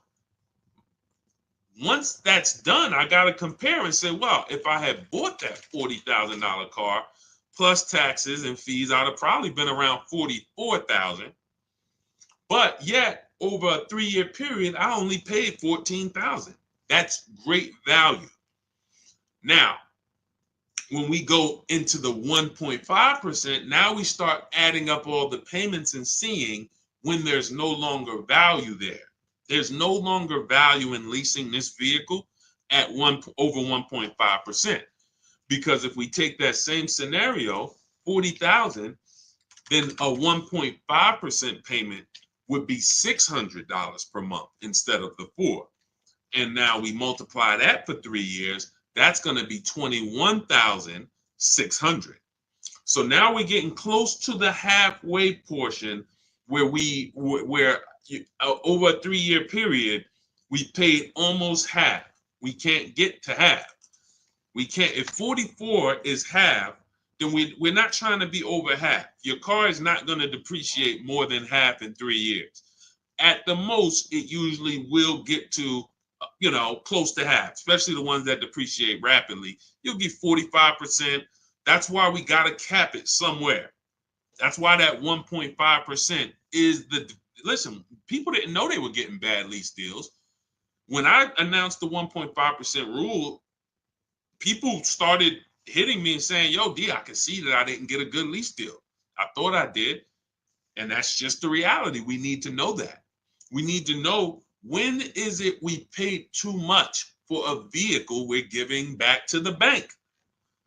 When have we paid too much for a vehicle we're not going to own? That's why the 1 to 1.5% rule exists. But yes, it does include all taxes. 1% includes the taxes. That is your payment. When we shop for a lease, we have a very specific way. I have in my book a strategy I call the 25 to 5. Everybody who learns from me, you know this strategy. We connect with 25 dealers online. You're going to use my email scripts and templates, and you're going to get 5 to 7 offers from those 25 dealers. Now, once you get those 5 to 7 offers, you're going to see a big range, but we get the offers with no money down. Everything we do when we shop, the Cars from Home way, is always with no money down, whether you buy or lease, because it's much easier for you to see if you're getting a good deal when you're not putting money down. When you start putting money down, it starts to confuse the deal. And unless you're really, really good at math, it's going to be hard for you to see that you might not be getting a great deal. All right. So now we shop with no money down, 12,000 miles per year, taxes and fees in the payment. We tell the dealer, assume tier 1. Many of you are having problems car shopping online because you just don't know what to give the dealer. The dealers don't have everything they need to even give you an offer. That's why we have templates where we tell them the cars we have in our household so they can see, do we qualify for any rebates? We tell them what we do for a living so they can see, do we qualify for any incentives there? We tell them our zip code so they can factor in the taxes. These are all things I have built out for you in these templates when we shop for new cars and leases. Now, used cars are a different strategy because we use a marketplace strategy. It's like shopping on Amazon when we're shopping for used cars. But with new cars, this is the format. We tell people, this is how you submit your offers to me. And if they submit them differently, we tell them, please submit them in this format. Because tons of people are going to try to offer y'all leases with money down, $3,000 down, $5,000 down. We only get offers with no money down. First month's payment only, that's it. When you lease, you pay at the beginning of the month, you give them your payment, you drive off. That's all we're giving. When we are getting offers, that is how our templates are set up, and that's how we're able to screen the offers. You are having a big issue screening your offers because they're all coming in a different format. This deal is doing $2,000 now. This deal is doing $5,000 now. This deal is doing $2,289. This is why it's a formula. Part of why internet salespeople exist is to make it hard for you to shop online. They want you coming into the dealerships so that you can go and negotiate with them, and that keeps you from shopping their competition. That's what internet salespeople's job is. It's not to sell you a car online. Who's tried car shopping online lately? Is it good or bad? Who's tried car shopping online lately? Just type good experience or bad. Good experience or bad. Let us know. Good experience or bad shopping online. Car shopping online. Jim, I have the emails already. I can't walk you through the emails because I wrote them all. I have like probably 30 to 40 different replies for what they say. It would be too much for me to walk you through. That's just grab your book if you want to use the templates. They're all set up in there. If not, you got to deal with your own emails. The way I tell you guys, if you're going to do this your way, you need to be calling, ask for managers. That's the way I would do it manually if I didn't know what I know. In my book, I have all the email templates. When we're shopping for new cars and leases, this is what we use in our communication. That way you're not winging it. You don't have to worry about winging this. You're coming into an entire process when you're using the Cars from Home system. Thanks, New York Gal. Good to see you again. All right, so I forgot the question I just asked. That's not the question that I'm asking. Okay, hold on. I asked you guys. Okay, I could tell when it starts. When I get close to an hour, this is what starts happening.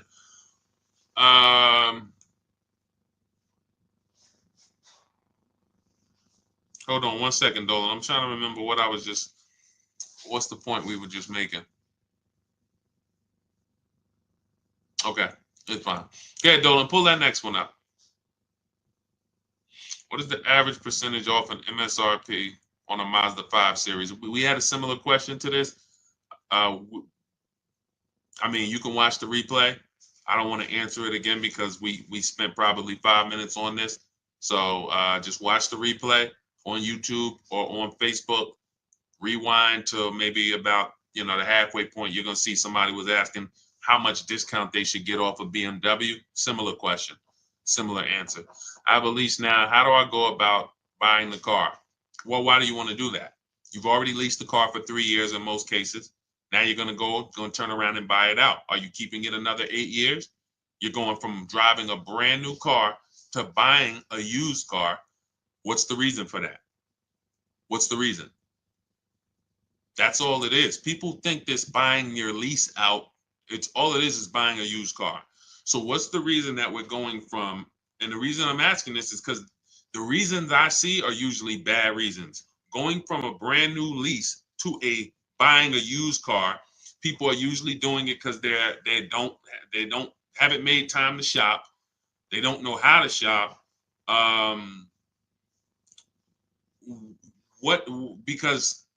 Or they got a bad lease deal.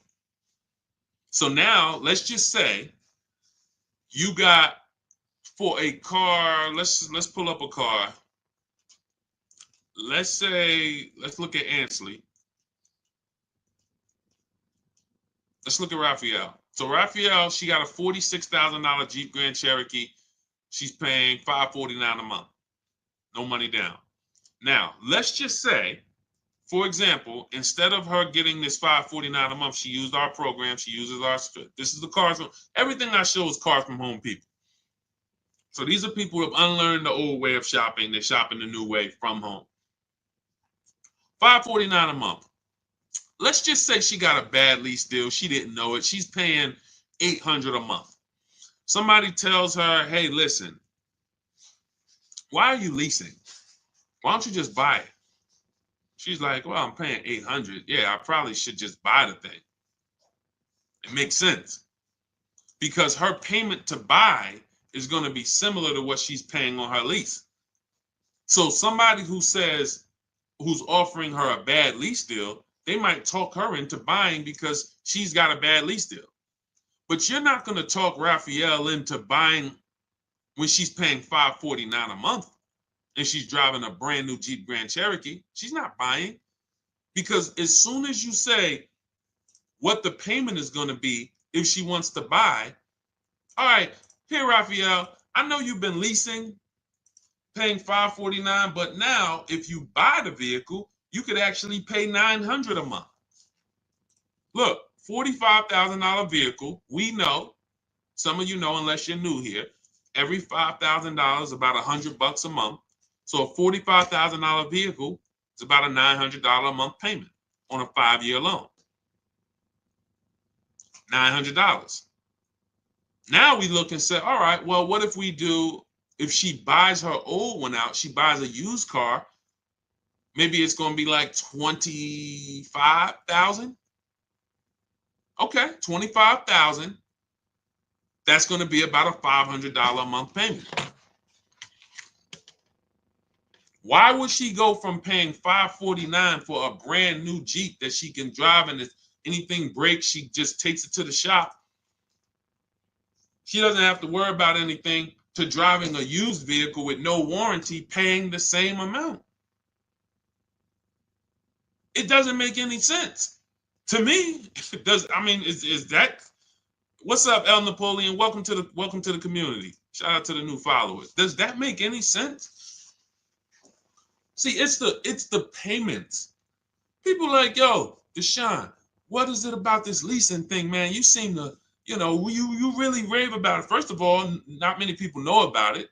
People have been taught wrong, and it's costing them thousands of dollars. The reason I love leasing is because I get to drive brand new cars for cheap. It's simple. Everything else is something people are adding to this thing.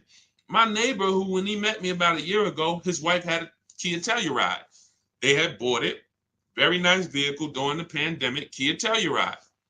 $45,000 vehicle, whatever. He's paying $800 a month. He totals the car. His wife totals the vehicle, and said, his wife said, no, he said, Deshone, I noticed you teach this 8-year rule. If you're not keeping the car 8 or more years, you should be shopping for a lease. I said, that's right. He said, so I'm not going to keep it. I said, okay. He said, all right, so I'm going to shop for my lease. I said, cool. He gets a lease on a Kia Telluride, $479 a month. A brand new 2024, $479 a month. He was just paying $800. Do you think he needs anybody to tell him about leasing versus buying anymore? He just had the same exact vehicle in his driveway, taking $800 a month from his bank account, flipped to a lease, put no money down, and is paying $479 a month for the new version. You're just stuck. You got to get a great lease deal. You got to make sure your lease is correct. And again, if you're somebody who you keep in cars 8 to 10 years, this is not for you. But it might be for your daughter. It might be for your wife. When I see people, oh man, leasing is a waste of money. I buy my cars and I keep them till the wheels fall off. Okay, what does that have to do with the other people in your house? Is your son, your 19-year-old son doing that? No, he only keep his car. He gonna keep the car for about 4 years while he's in college. And you bought him a used car. Yeah, I bought him a used, like little Hyundai Elantra. How much was it? Oh, I got it for like 16. Okay, what's the car payment? I pay about $350 a month for him. Okay, perfect. So you're gonna pay $350 a month to get your child this used Hyundai Elantra that they're not gonna keep 4 years. They're only gonna keep 4 years when you could have put them into this brand new Hyundai Elantra for $365 a month. Brand new, all the latest safety. If you look at India's deal, $365 a month, no money down, $28,000 vehicle, almost $29,000 vehicle, $365 a month. But you got them driving a vehicle with no warranty. Got to have a tow truck on speed dial because if something breaks, you never know. What's on? Junior's out there, his car broke down. Now you got to call them, and you could have been paying $365 a month, same payment, and had them driving a brand new vehicle. Doesn't make sense. Now I can see if you wanted to go cheap, $2,000, $3,000, $4,000 vehicle, you just want to pay cash. But if you're going to have a payment, some of you should be leasing cars for your children.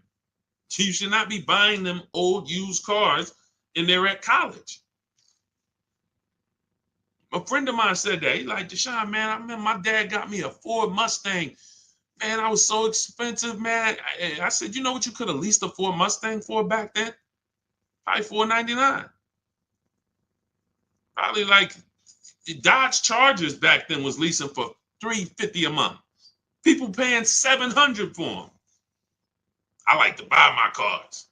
So you're gonna pay $700 for that? Yeah, man, but I like to buy it, man. But I'm paying $350.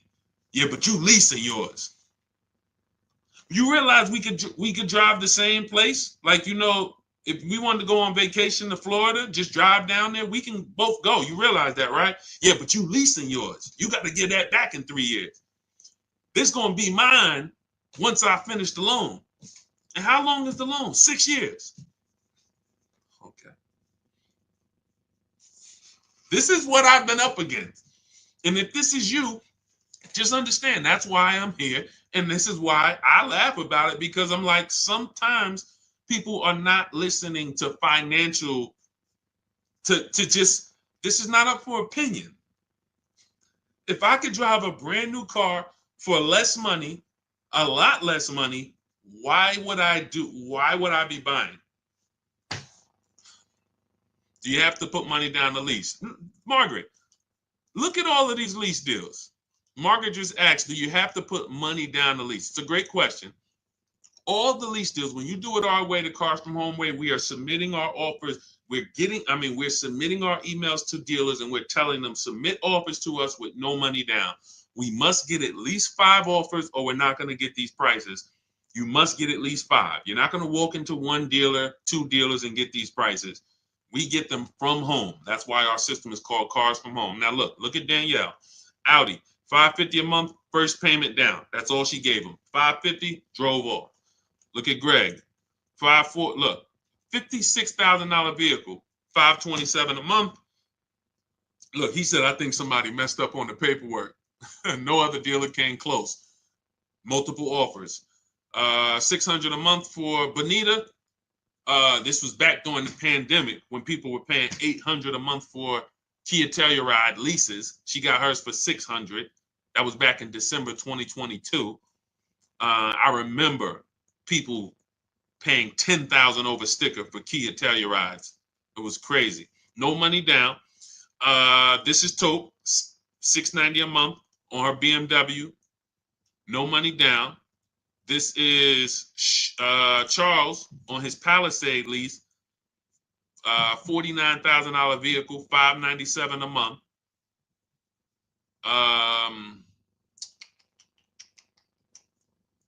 See, all of these offers, look, Zafrina, $579 a month. And remember what I told y'all, 1% is not always the best. She got a 0.88% lease. So don't think, oh, I'm just going to walk in and look, I'm looking to get the 1%. Sometimes, depending on the deal and depending on the lease program, you could be under 1% if you're getting bids. But yeah, everything we do, Margaret, is with no money down. Everything we do. None of the strategies that I teach require money down. I'm teaching you how to shop with no money down, because money down has nothing to do with you getting a good deal or not. That's why it's not necessary. Put that together. Money down has nothing to do with if you're getting a good deal. Some people say, oh man, I got a good deal. I didn't have to put any money down.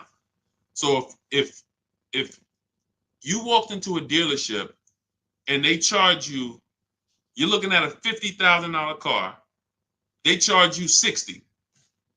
The car's $50,000, they charge you $60,000, $10,000 over. But they say, good news though, you don't have to put any money down. Is that a deal? No, right? That's the point. Money down, independent of the deal, has nothing to do with the deal. The deal is, out of all, I'm shopping for this vehicle. Out of all the dealers in America, did I find the dealer who was going to take the most money off? That's the deal. Nothing to do with anything else. Now, your monthly payment and your budget, that's affordability. That's not a deal. Just because, look, I could go get a good deal on a Mercedes. Doesn't mean I could afford it. I could go get a good deal on a Rolls Royce. Might be $2,000. Somebody could come up to me right now. A Rolls Royce that's normally $5,000 a month. They come up to me and they say, hey, listen, I give it to you for $2,000 a month. I'm in an emergency. It's not in my budget. I can't pay $2,000 a month for a car. It's a great deal. You get what I'm saying? Affordability has nothing to do with the deal. The deal is we found a dealer. He's beating all his competition. He's taking off the most money. Here's his price.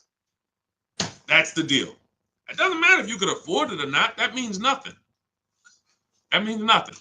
Hopefully you can afford it. Hopefully you're not looking at a car that is outside of your budget. But that is affordability, monthly payments, money down, zero to do with did I get a good deal. All that does is what did I want my payment to be? What did I want my payment to be? All right. So now everything that we're teaching is in my new digital book. If you're like, Deshone, I want the whole blueprint. There's no way I'm going to be able to remember this. So much stuff we didn't even get into. We didn't get into high mileage driving. We didn't get into high mileage leases. We didn't get into rebates and used cars. We didn't do any used cars. Talking about how we shop for used cars and how to narrow it down. There are deals everywhere. And there's been deals everywhere. But one thing I can say, for the people who don't know what they're doing, there are no deals. For those, if you're like, man, I feel like there's no deals out here. I feel like everything is overpriced. For you, it is, because you don't have any strategy. You're winging it. And the second most expensive purchase of your life, you're just freestyling it. And you're going to do this multiple times. It's different with a house. Some people only buy one house in their whole life, maybe three. You're getting cars for you, your family, your household. You're doing this several times throughout your life, and you're freestyling it. That's why you're not going to save the big money. That's why you're not going to have the peace of mind, the buyer's remorse. But if you come out of that, unlearn all of that, the way that they programmed you to car shop, start to stay at home, learn how to make dealers bid, how to make banks bid. That's another thing we didn't go into today. We didn't go into loans or making banks bid for our loan. This is all in my book. So if you guys are like, man, you know what? I want the whole blueprint. Give me the step-by-step. That's Cars from Home. 7 steps to saving time, money, and avoiding dealerships. It's a digital book, so it'll be in your inbox in literally 5 minutes, normally $97. But as part of my welcome offer, you can get your copy for $24, which is 75% off, but it's only for 30 minutes. So you got 30 minutes. Go to my TikTok bio, Instagram bio, the YouTube comments or the Facebook comments. Click those links. That's going to activate your 75% off. And you'll have everything I teach. Leasing, below market purchases, new cars, used cars, bad credit strategies, negative equity. Some of you are dealing with negative equity. It's all in there step by step. So once you pay, make sure you screenshot and save the thank you page. You can open the book directly on that page, but I also email you a copy. But sometimes you type your email wrong. I can't email a copy to a wrong email. So you'll have my support team's email. If that book isn't in your inbox in 5-10 minutes, Monday through Friday, reach out to my support team so they can make sure that you get your book. For those of you who want to work directly with me, if you qualify, click those same links and you can see, instead of reading, you might want a video experience and you might want to work with me on Zoom calls. We do 2 Zoom calls a month. And then we have a private Facebook group with over 1,500 people in it that have come before you. If that's more of your learning style, then you can hit the button that says Shop with Deshone, and you can see if you qualify for us to shop together. Other than that, I put the information out. We don't hold back. There is no, hey, if you pay, this is what you get, except I have calculators. So there's things I can't give because I built them inside my book. There's like 5 different calculators, custom calculators that we use, budgeting calculators you put all your lease offers into, and then it tells you what to counter. Same thing with purchases. So I got a ton of stuff in there that's proprietary, but everything else I give away. I don't hold back anything in these streams. But I just know some people are like, I don't want to remember this. I'm not gonna remember this. Let me go deeper and make sure I have access to everything I need to know to save thousands of dollars on cars and time. People spending 5 hours or 2-3 days in dealerships. This is ridiculous. It's not necessary. Hey, you'll wonder why you didn't come over sooner, because it's out of control. People going back to the dealers 2-3 days. Let me see if I can get some more money off. Anyway, it's not a good way to do business. So shout out to everybody who grabbed your book. Thanks for checking in. I think we went as thorough as we could today. We'll have a lot more coming. No, you cannot use, Naya, you can't use anything to negotiate your lease. She said, can I use Edmunds to negotiate my lease? Nothing is going to do the work for you. Unless you're hiring a team who is going to go do the work and watch this, show you the work. See, the difference with these brokers or people who you hire to say, oh, you just do it for me, is they're not actually presenting the offers to you transparently. If you shopped for me, then show me what each person said. Because oftentimes what's happening is you are just so scared, you just pay somebody or you let them control your entire transaction. Now they control who you're going to sell your old car to. They got your trade, they got your loan, they know who you're going to buy a car. They're controlling all of this. I know a lot of brokers here in the Northeast area, and they make a lot of money because they're treated as dealers. So if when I was a broker, if we did a deal, if the deal made $2,000, then we split it. My company got 1,000, the dealership kept 1,000. So they're brokers that are making 3, 4, 5 grand per transaction because they have your trust. So they're just going to tell you, okay, the best deal is up here at this dealer is $579 a month. Okay, sounds good. All right, I'm going to send you the credit app. That's not somebody shopping for you. That's somebody putting a deal together for you that made them money. You got a car. You cannot listen, we teach people to fish. If you're not seeing the market, nobody shopped for you. If you're not seeing the market, hey, here are all the blue Honda Accords within 100 miles. Here's how we narrowed it down to the top 5. This is the best choices. These have clean title histories. They have great service records, no accidents. These are the things. This is a market. This is how you make a $30,000 decision, a $50,000 decision. So no, I'm not. There's nothing out there that exists where you just say you do it. I mean, we have a shop for you system. I don't promote it because we're only doing it for a couple people. But I would rather you learn to fish because it's not hard. I'm not teaching you to go into dealerships and negotiate with them and remember a bunch of stuff and do battle. I'm teaching you how to stay at home and use a computer. Only people who shouldn't be working with us and still should be out there suffering is people who can't use a computer. God bless you. I can't do anything for you. Can't do anything for you. We created a service where we can eventually scale and shop for you. That's one. But as far as teaching you, you can't use a computer. I can't help you.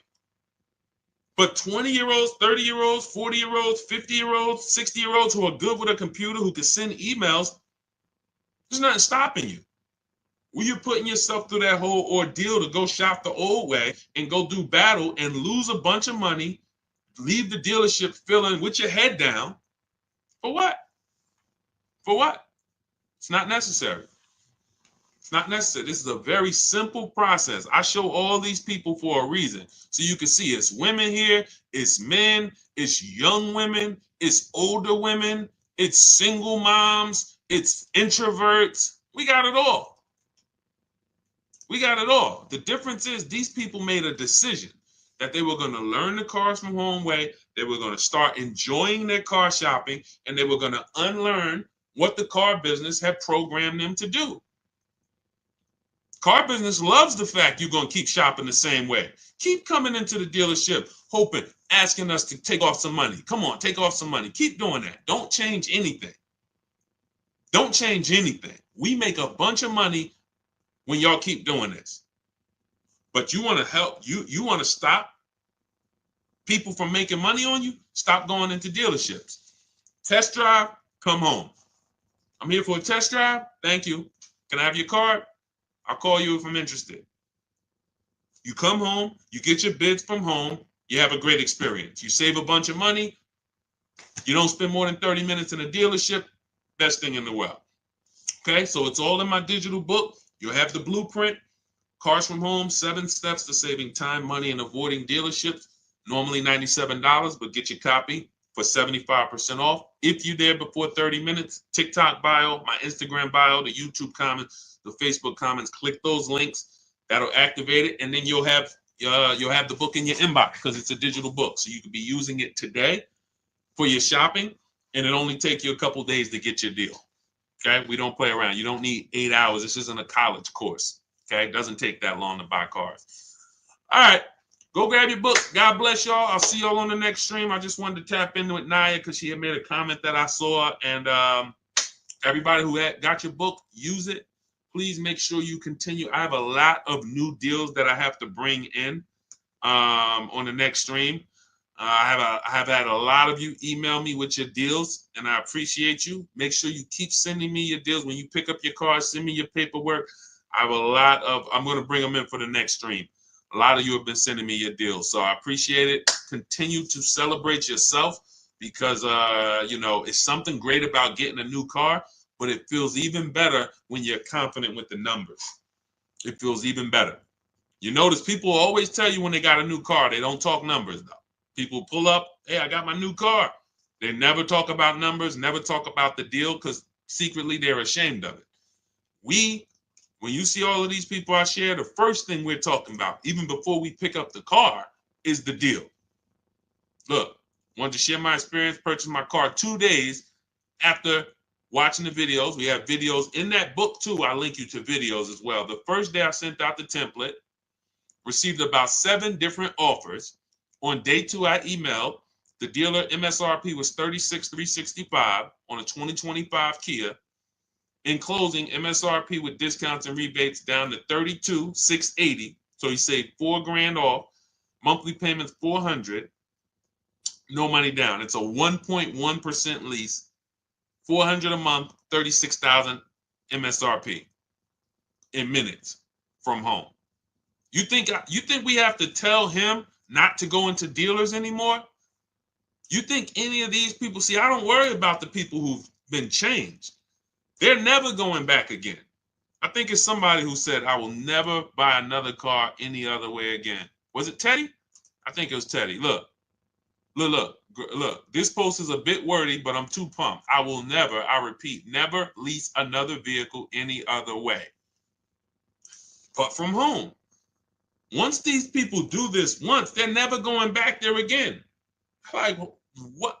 So we want you to unlearn that, step out of that world, come into our world where you're empowered, making deals, saving all the money, no buyer's remorse, eliminating anxiety, enjoying your car purchases. It's not too much to ask. That's what we do over here. So go grab your book. I'll see y'all on the next stream. God bless you.